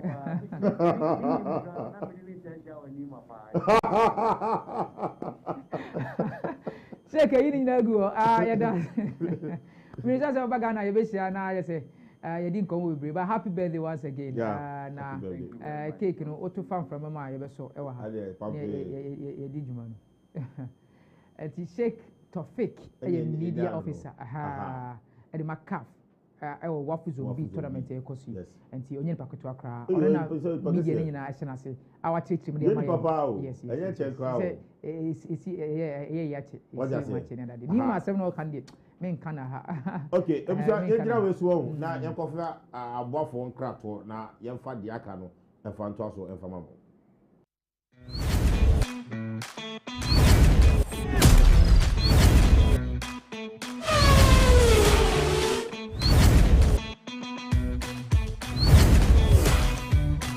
Every great artist starts with one listener. Every hidden talent deserves a stage. Welcome to The Plug, the show where underground artists become tomorrow's stars. Send in your song request, discover fresh music, and be the first to hear the next big sound before the world does. New artists, new music, new vibes. The Plug, your playlist, your platform. The Plug, your connection to that. Every great artist starts with one listener. Every hidden talent deserves a stage. Welcome to The Plug, the show where underground artists become tomorrow's stars. Send in your song request, discover fresh music, and be the first to hear the next big sound before the world does. New artists, new music, new vibes.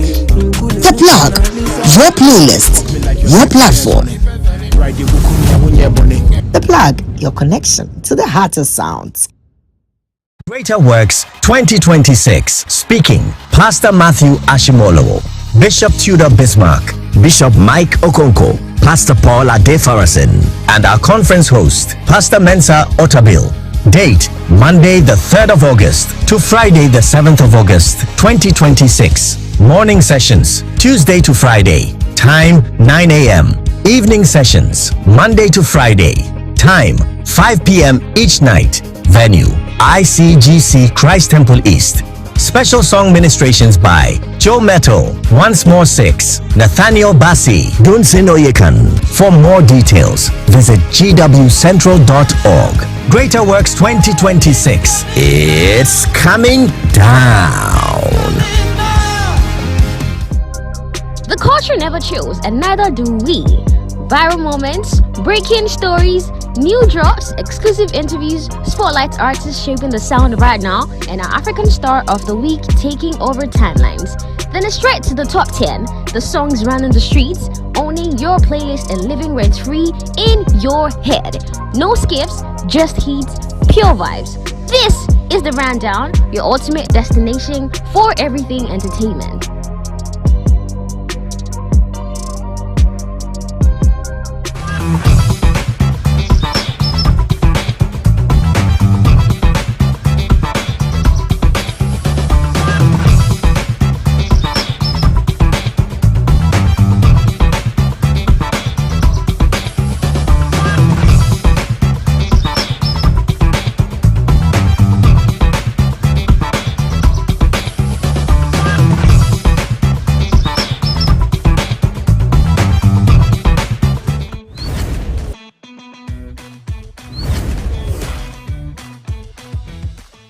Game time.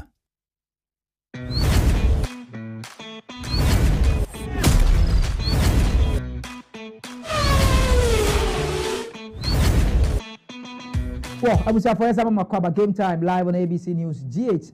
Na woni guso a ohwe edamase say woni atena enche bia na yekoto nkomo ewo Cote d'Ivoire wafu zombi tournament no ana mahunu say Ghana dey ye free but you qualify by virtue of the fact say na me adwa next year ye host tournament no na ebe kom na o de fisem atoamo so ansa na wi a na maye epm kakra bi ni message kakra me saka no make kan ama motimi ehu dira na yan kom tentem fisem no na che se ye ni kom no da so gidi kunu na fa ho sensem ni nyina da fa ma etiefo na mo hu sensem ni nyina esifate wo ho na sisi a no senia ensem no etie no na esem di mani ekiremu ewo Swedro Oblaks na ho e na Swedro Oblaks for nyoma koso nyoma koso sisi ane de etimi tisim ewo Asantemantem ni akohwe se ensem no kosi ade ekọ no club by club ni ehu senia ensem ni nyina da esifate ewo ho sisi ane de se nya media officer chese oda Swedro Oblaks ano Nathaniel Obin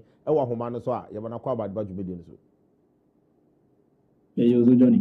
The soldier na support that Nati Bongo. Nati Photo sa from there it is a Nati Bongo. Johnny. Me na bibi aboko there. Yamiodom. Kasa ya che.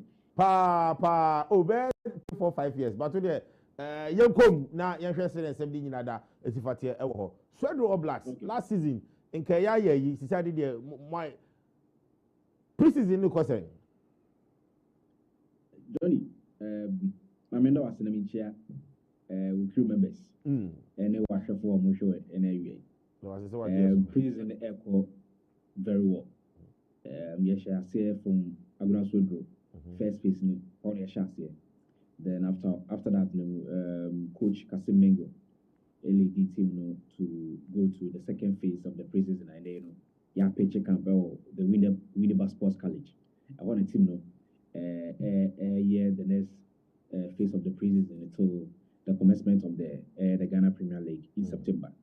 It will be something yeah, preseason of course we you go so yeah prepare ahead of the new season.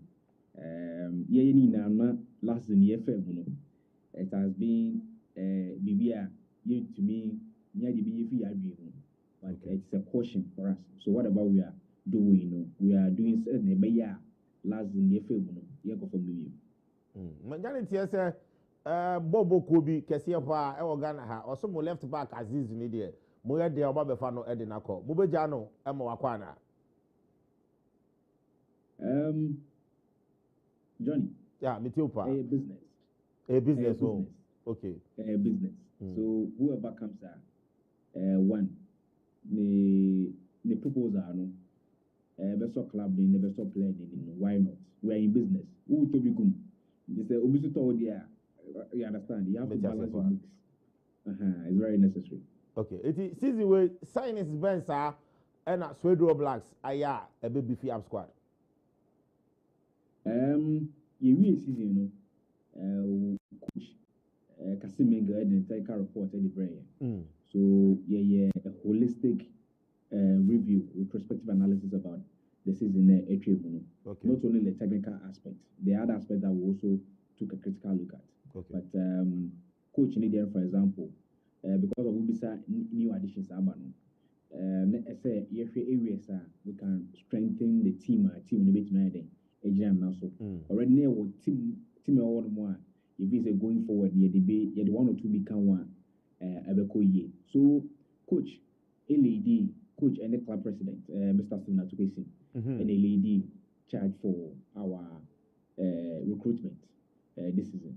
So coach, you move so part of the committee, ensure say whatever coach in here, club president say GYAMFI. So the likes of Abraham Sefran, Faze Achawati, and Uncle Siakan Nations Football Club, no Albania. Obedu Yepe, then coach, and I will say we should do everything humanly possible. If there's the means is there, club president said there's no problem. So we have to secure Faze Achawati to All Blacks. We're signing 2 seasons with All Blacks. Okay. Then which your Bora nations are more defensive midfield. Midfield about I have from Kevin Ampofo. Okay. And also we can say you need we are signing 2 seasons. The Amasu All Blacks Boboko. Okay. I feel so all nations or more defense on man. There's a guy I'm not ball center back, ball left back. Your friend Emmanuel Kobna. You can say also what joining Swedro Blacks for the next 2 seasons. Okay. And which there's other 2 Premier League players you see no more kasa maybe you know I can't remember. Okay. We'll be able to finalize it. But Oko Division 1 Tamale City on top striker fan Salisu Mohammed or share 14 goals last season. That's nice. Only the United and the Kobo the middle league no Accra Hanma they qualify. Okay. Because we are signing the Master All Blacks. That's nice. Face the same Tamale City team attacking midfielder back. Also no your friend Akoto because Usai Akoto also assigning with Swedro Blacks for joining. I feel so Ukupimo Carolina United, former Nations Football Club, and a Carolina United player. Also coach in Naya Jumada. It's also here attacking midfield or more or bar between a complimented any one now. A bit me a boy, a friend Prince Atta, also a Prince Atta. Prince Atta. Yeah. also join the Silver Blacks. Then you both run Super Fidelity. Okay. Wing about Ferno, Kofi Osei Owusu. Or share 13 goals in the Access Bank Division 1 League. Okay. I'm going to be also second behind Obuasi Ashanti Gold. And see, also Kofi so I join the Silver Blacks.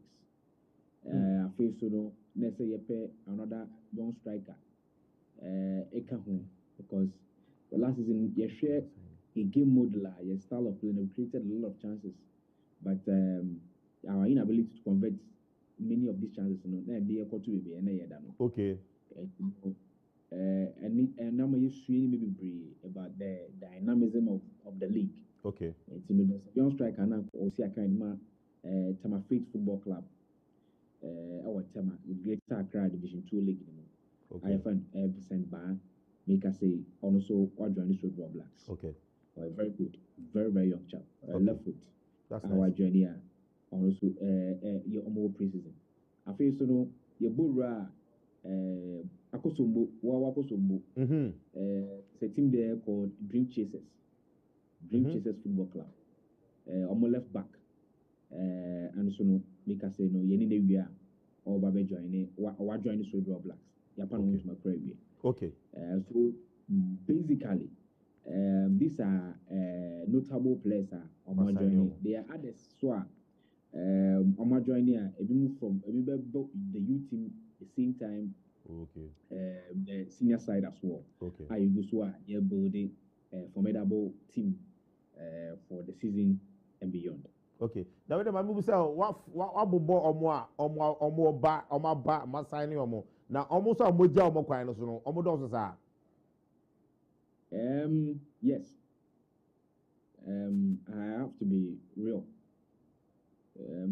Coach Bayern, also coach team no ono be 2 year. Yeah. And yeah, precis team na wie.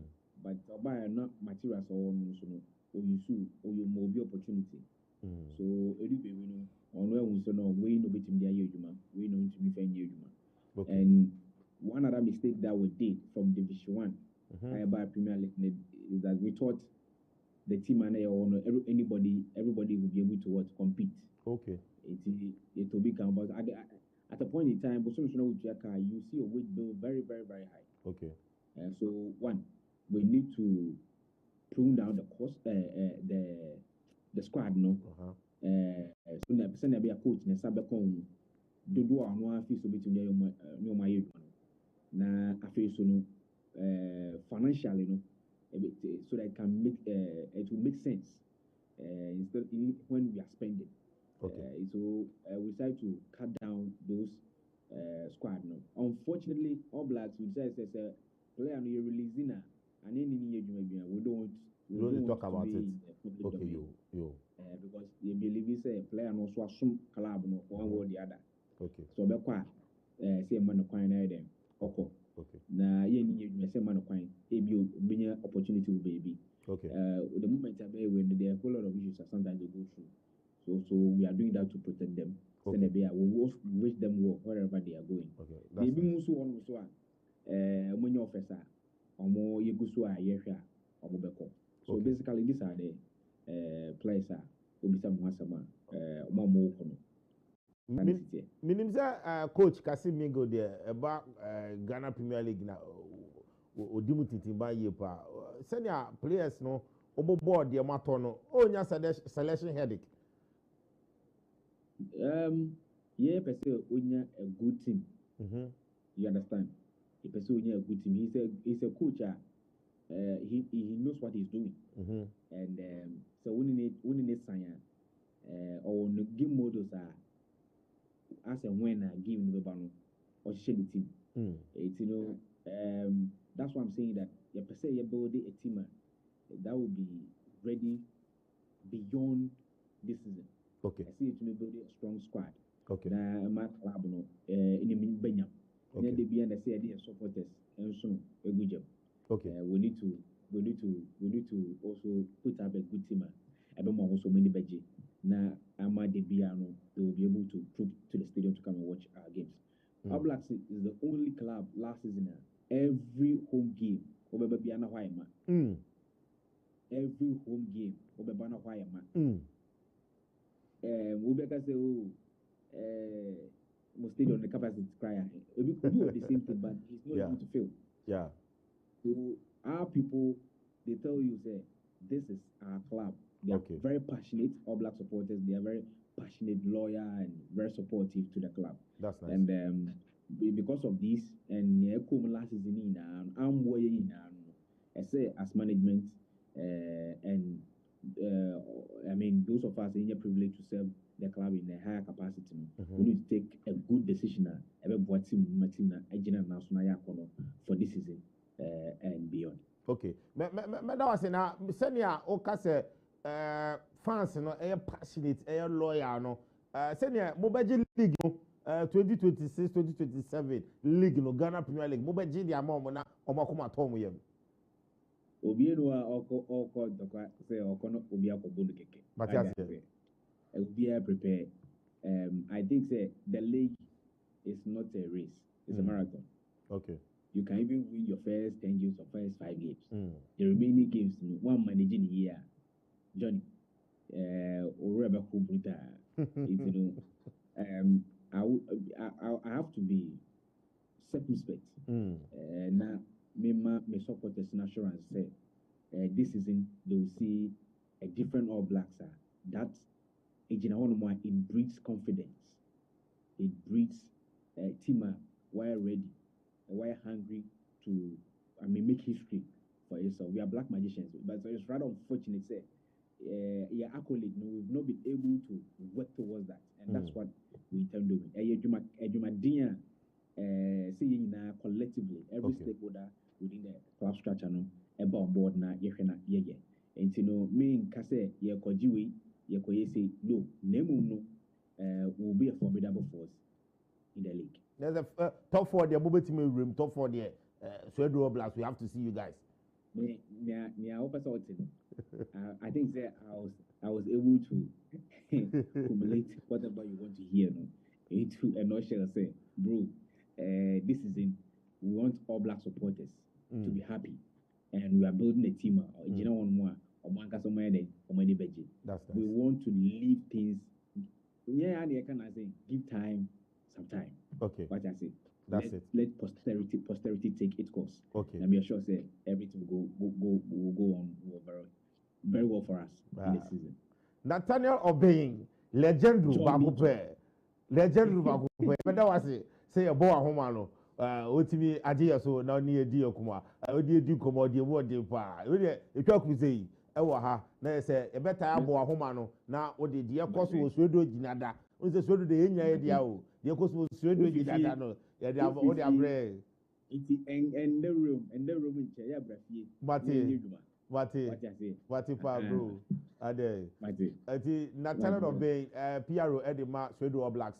And yet, no say any needing come or Ahomano so there's a demodernum and I end the cost. And I may toss to be and for Mamodia Nessa, Yabipium, a war, Asamaba, near the Asamaba who says 7 million other Eddie, a mamma, number who send a seminal, as if I tear ever what he the idea there's Ubusum, yes, now Abu Jumadin, Yakano, Eddie Magana, Ghana Punya, they came or move transfer segment when you drew or to me expression. More expression. Send your cannot say there. Press and possess. Yes. Now we should go. Now you go. But you press it. Oh, press it. Now you possess it. No one to make you go more. Nana, Mate, and the Onaoka. But your faster, if I'm a Reverend Dr. N.A. Joshua Herbal Center, Reverend Dr. N.A. Joshua Herbal Center. I don't know what so FDA. Now, as a Food and Drugs Authority, Atum say a year. Ejema Ghana for Ejema Yapumudin, and on Eje Yapumudin Esiwo. And the Reverend Edinro, one was so Eddie Abba, oh, Reverend Chair quite a medical catcher, so whom Nana Crantima Road and so, or Anna Reverend Dr. N. Joshua Herbal Center. But and malaria anetete, malaria amwakade, malaria mawodo, a Janelle Condo Untimindi because of malaria there. A Joe Mala Herbal mixture, and I may come for Eddie Amount. Say Bibia Entimi Enkoyi and Fama Joe Mala Herbal mixture, a bit me Akoyi Ediamana, na Joe Immune Herbal capsules, and as a herbal mixture, Joe Immune Herbal mixture, and so 8 me Abua Ama a year immune system no ama ho aye din se de be ya ne nsu eto ne se bi yarewa kakra wo kurumi no enya yarewa bi atwama na abekra me pa cho joy immune no betima ma wapomuden no etimi SCPS tante obuhia so be boost immune system no to copy joy immune herbal mixture na intimi inkoima na Jolax herbal capsules eno eyi constipation everywhere ama moja no etime di fi sane ye ewo unipadua nim afi joa money herbal capsules eno eyi sisiare ene koko nyina etete no etime edi afi na ama waye bema emu oba nso ama waye oba sima ense bibia etime akoye fiti kono kra betima bo ama wetima kofitire ni ye na bibia etime akona se bi Fred doctor ewa homa yi so na se opedro intrim na se opedo do etu akoton o ye pharmacy shop o ye herbal shop ana opese odi enro hu asema because ene obi aba obisa doctor no homa no 0543 656 676 0543 656 676 and I say 0504 768 183 0540 768 183 for doctor na obtimi encho bia nro no obetimi edibebre abro na bibia etimi akoyema this minutes avenues ene bibia wo pe ato se edwom na obekono ana ama ni ha aba untimi nkodwom this minutes aba ama edwom ko ayefo ene bibia se wo pe fie ni oma se wo pe electronic gadgets bibia ohia wo fie office ana se bibia wo pe bia ne de me pa cho this minutes avenue ana obenya online shopping matter de ohia ne se enioma open no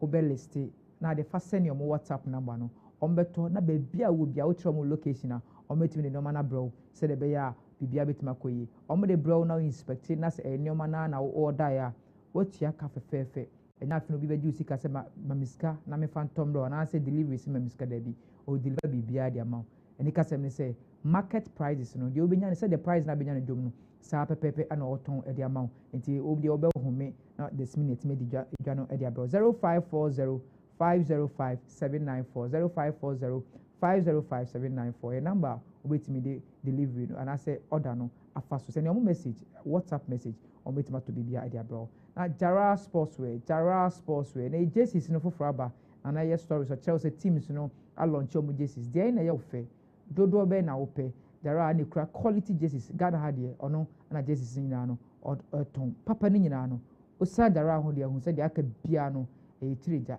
ofeja ho e be hye me pa Jara ana obetima shache o customize ma so anya de okosi ya na atini bi Jara ne ma no papa ni nyina Ghana had the jerseys papa no ono ton dodo na ope so ye djuma kompo na ope jerseys a enye teams no regular teams na wa kasa ope jerseys e de akobo ball and ase de akoye games school kra na Jara abetime nya dodo ni na ma other sports equipment ni na no Jara e wo bi e wo ho a Mothers Inn North Kanesi obetime hu ni shop back ho na afi Kanesi footbridge no so obetime hu Jara ho afi Accra Kantamanto otudodo na enso e wo ho Fredera e wo 055 1900707 055 1900707 na tese bibia entimi enkoyi enfama nti yeda bofo ni nyina ase se de omatimi aso ase chimiri daka no enso ebeto ni na bibia etimi akoyi na ofa edru so die Ghana for mumre ni ha ne be editorial ase dero no ana emra so se ekofa na ye bom na ye kire ya adwene na ye ma kwan na so kire wa adwene messages ni bebre wa ha but o de ye mfa dero no ye bo dero no mu because bebre na around Commonwealth no ma be kan de mo send ma ye earlier baba ku bia no meyi afrim because I Vinicius you know ni akofa dero no or say I wish Vini stay in Madrid because he's helping with his dribbling skills. I'm Desmond from Adenta but they can dey ma we kan because he ba be boom e wo dero no so ofedru say asem aba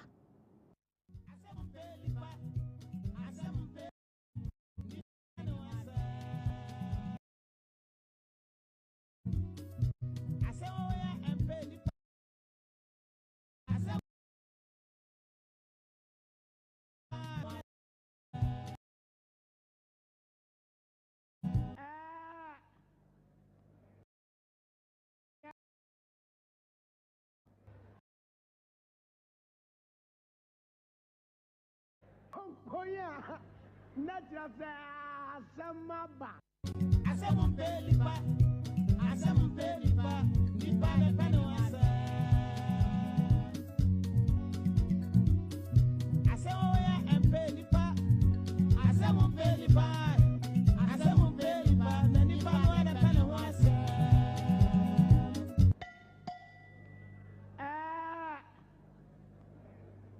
Dauroniabo.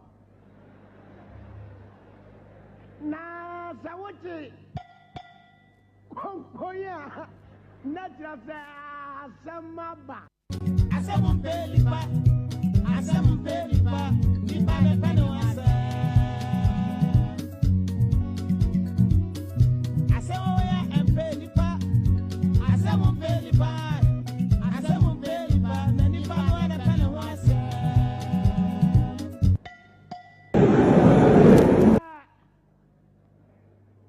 Dauroniabo.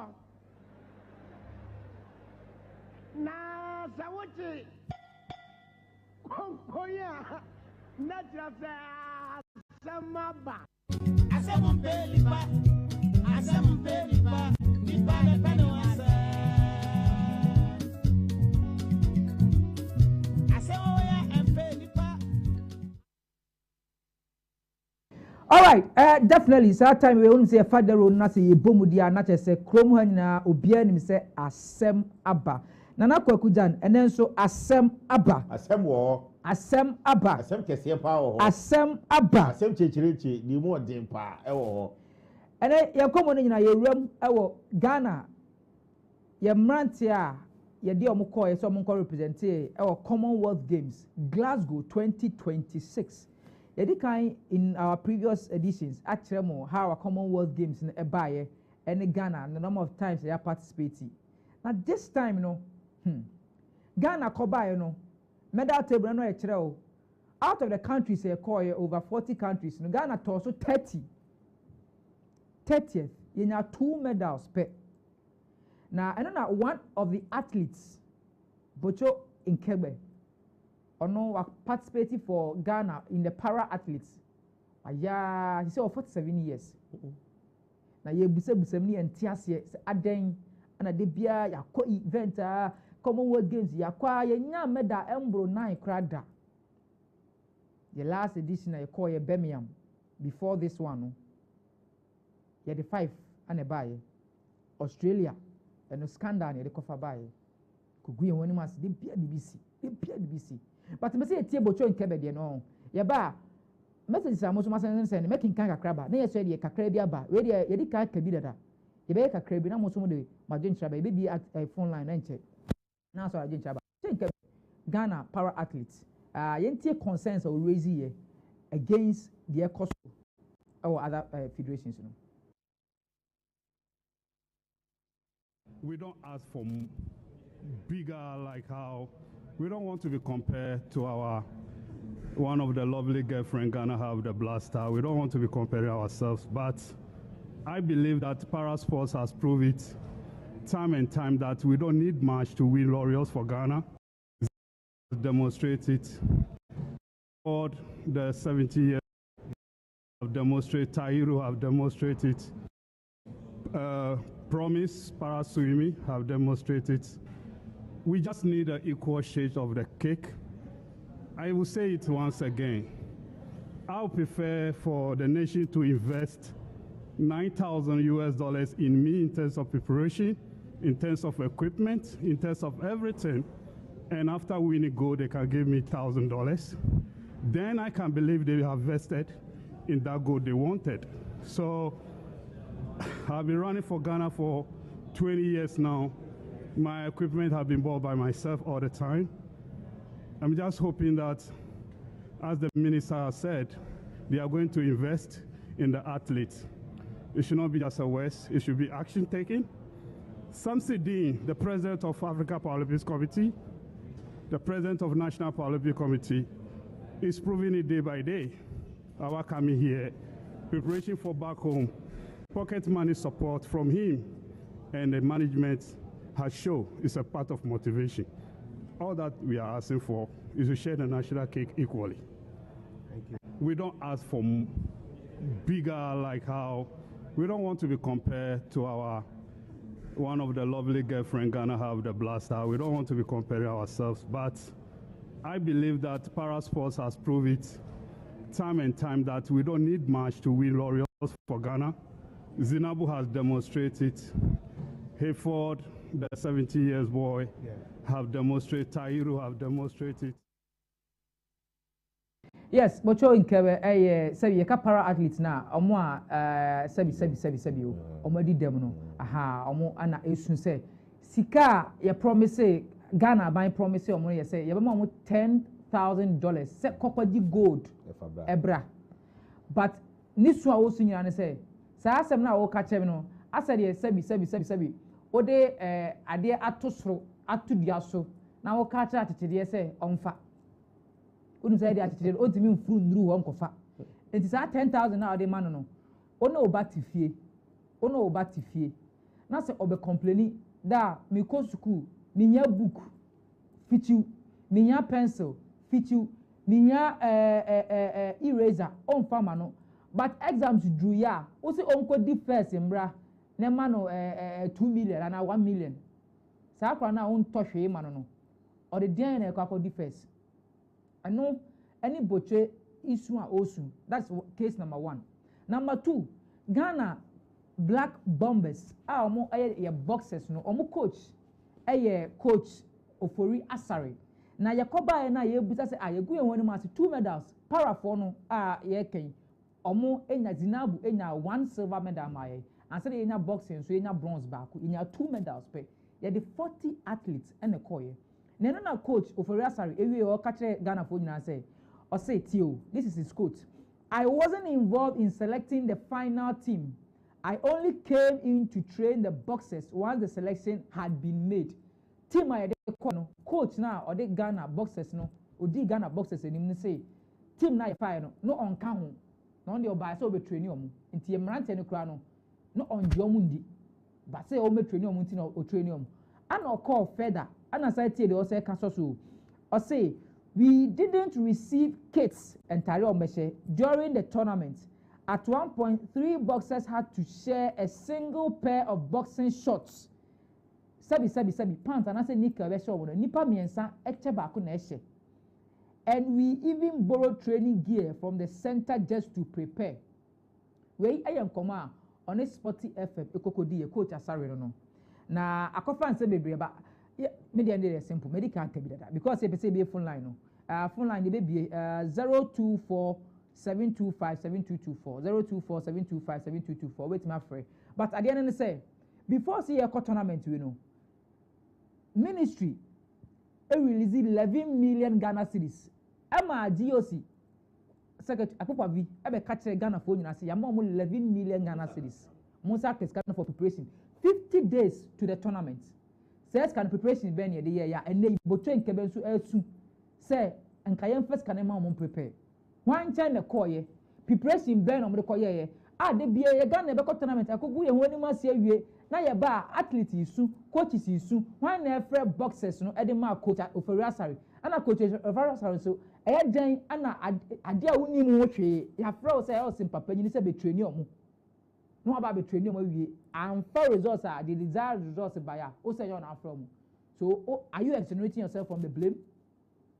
11 million ministry at the man federations prepare your athletes no because enche bia see ensure let's see bia from you call Botswana yes World Athletics Championship am I athletes ni be soon say preparation was poor yes and at some point cannot compensate omu free tournament nim am I can one say if the issue of preparation asa babiem say you ready you prepared and na dey yamfa o man sika enfan suma manfo no mo nkosabi o mo nkoshenemra na mo ba mabaka che say prepare ene ye koye dey anna mo di esika are we going to ye ko say international competition on ye ko try luck and na we ko training.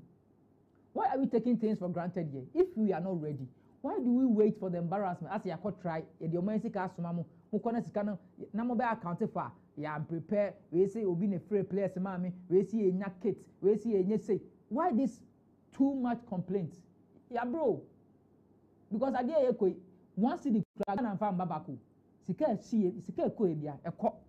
If you're not ready, why don't you signal that before the competition? Na mo ye di we dey na mo kwa paji wo ho. Per diem ninti. Na fe na all these complaints ika eba. A ministry but train come so bube. Now, me the any there. I'm leaving it at the doorstep of the minister. He should sit up Honorable Kofi Adams ED with the honorable appeal. What you say? Sit up. Many wa send your complaints in the banner, a broad drain into so. Nina Dana said, my secretary or war ministry or PR phone. All outlining your fairness online app, your fairness sporting disciplines in only moment. As they were almost 50 I hear. Over 55. Omombra. No GYAMFI in this one. Any dream, any Odomofa 2 year and 2 year plan. GYAMFI 2 year plan in bra. Na minister drafted fashion sports whatever project who said in these 2 years this is what we are supposed to do, because you don't wait until a tournament comes before you prepare. Yes. When you do that you will fail. You're not ready. Mami for phone line in tomorrow. Mobile team activate my 0247257224 0247257224. They have few calls now. When you do that you will fail. And we are failing. And it's we are not learning. And I say Canadian now over near the amount now. Okay, Minyanity say you are senior Bajeke. Champion player. Hey, Bajeke. Senior Bajeke. Really Bajeke. Bajeke. Former Hartlepool player. Oh, nice. Board than what you say? No kuni debi put akon for example Oleba anya da kwedi Oleba has ni kotoko e wo Kumasi Baba Sports Stadium bonus uli amoko nechi oja say bond do the budget oso tete nkwanche oso one corner oja say aje one corner ni one corner so dey ehu ade now so believe video ko so ni one corner ehu ocha Ghana fo nyina so hwe one corner dia senior budget original really now call Thailand waji ni din o champion player ya dey billboard nyina o otutu kwai pa hey wa bobo ya tiao pa ya tiao phone line active 0247257224 yamfa first caller no na Teshi Anglican yenya offering for Efra Homa no so pacho odi ni baby okase free okay pacho odi so Homa no so ya mo akwa ba de ba game time jumedi ni so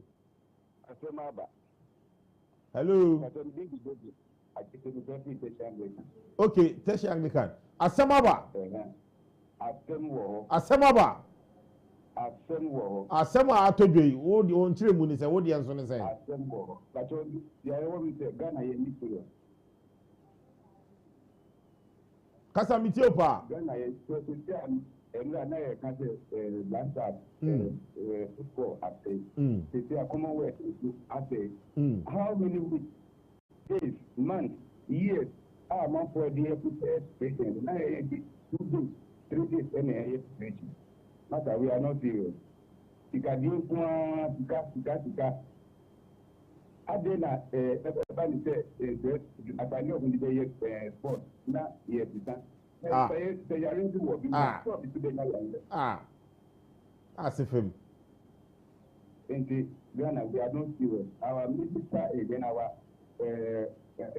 through community they are not serious. The mama on yeah, that's it.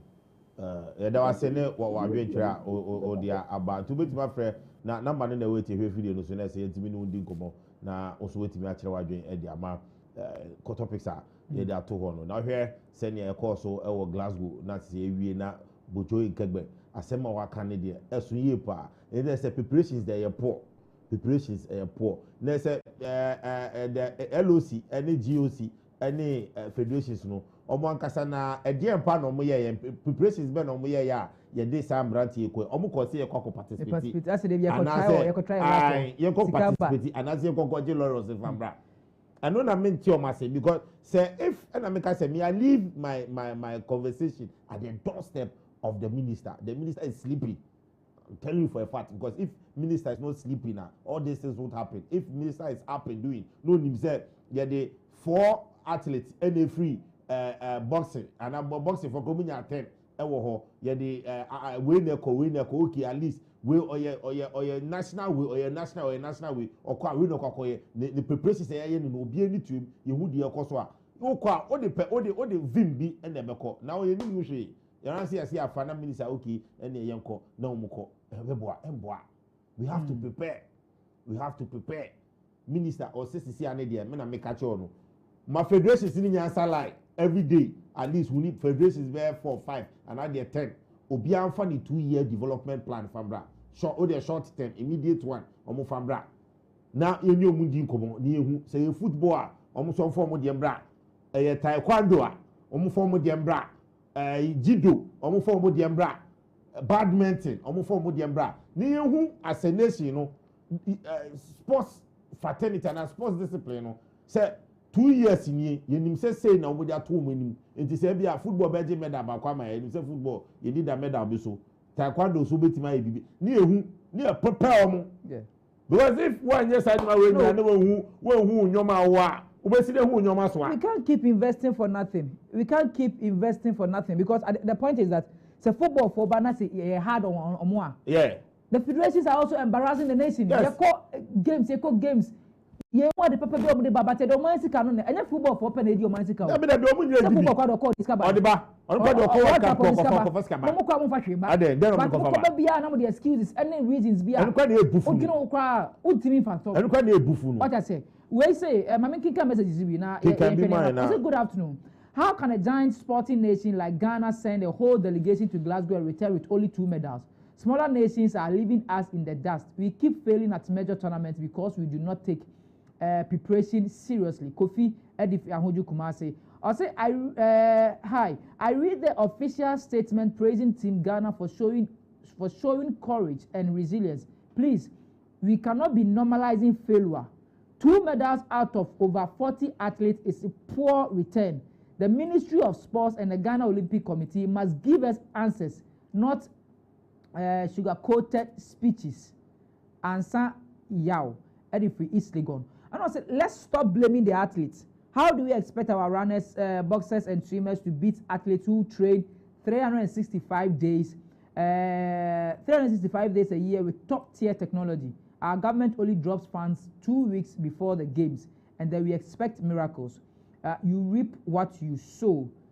We a senior mensa or the free Koforidia Anede Abba.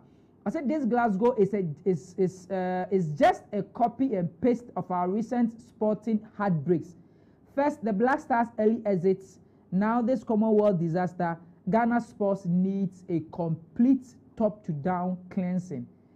Ni ama Edifree Dansuma. Bebre now but but the doors. The buck stops at the doorstep of the ministry. And Opeye Busa say, Obetna so as sports minister. Glory Bain and Obidia Betiano in the office. And buy it. No, so then we expect you reap what you sow. I said Ghana sports needs a complete top to bottom cleansing. The plan is no, I think football minister, but he said other sporting disciplines, Bobo, Commonwealth Games, your sister Nipa 40, 2 medals. When you games, they cry any top athletes, A-list athletes, no. Then the other Olympic Games, you pay medal. Ghana Olympic Games, boxing, you medals. You judge silver near that day. And then the Commonwealth Games, intimidation. Well, the FNC, and there will be a see, as the bed be no. And you were Kahoon say Greater Works, you be streaming live, and I see you in live. I will show you so at 6 p.m. until the Jibre and opponent so you best I say you say Greater Works, a catcher will say yay ABC, yana ye our TV so and also on social media. Now me had more chance so AM morning and so chassis. TV so AM Club AM Club AM Club and also chassis so now 10:30 no was here abina na so also Eddie ABC hotspot no etimi da bro 10:30 shene so and also ABC hotspot you repe jodi no ebe to so unu say see ane de ABC back to back program say ka say the beba ana afi mrena so na ebedu maybe ultimate sorry free TV no back to back from anopa ko say nwe oni yentena ni ni juma nana ya fa juma di ni na ensia na ya da production team ni na say say omatimi aboa ye okay yes. Minya message no but the plug okay and also a Friday the plug Friday and also a program for be said the Baba Sumu 4 p.m. to 5 p.m. na me aduma Friday biano oni entina eno a request show obesende o request o dofo bi na pese o bonyoma no na o kan akoma so asem kire na se de na de biano o pitipiti mu no o send o message na enwuma so pese o de ma no e be bon pepepepepepe na say onu akodo Friday no mutifia na motima enjoy party Friday bia 4 to 5 p.m. request show no now the national na bibia etimi akoyi but yemre no dia so na me admo china sa share from 12:30 no na yemfa go kesi mu nsem enfamre da obi bia ase mo amofre mo amode message se ba ye etimi kan kan nyina no ane aboafo nyina so ye do mo ase na KWAKU GYAN ajiwudin papa no numero 1 ona me ne botu top no ana production team no tallest e do mo nyina ase ana mo boabo jumadi ya no me de bro me din e de Dennis Osei GYAMFI, the voice of reason. Na me admo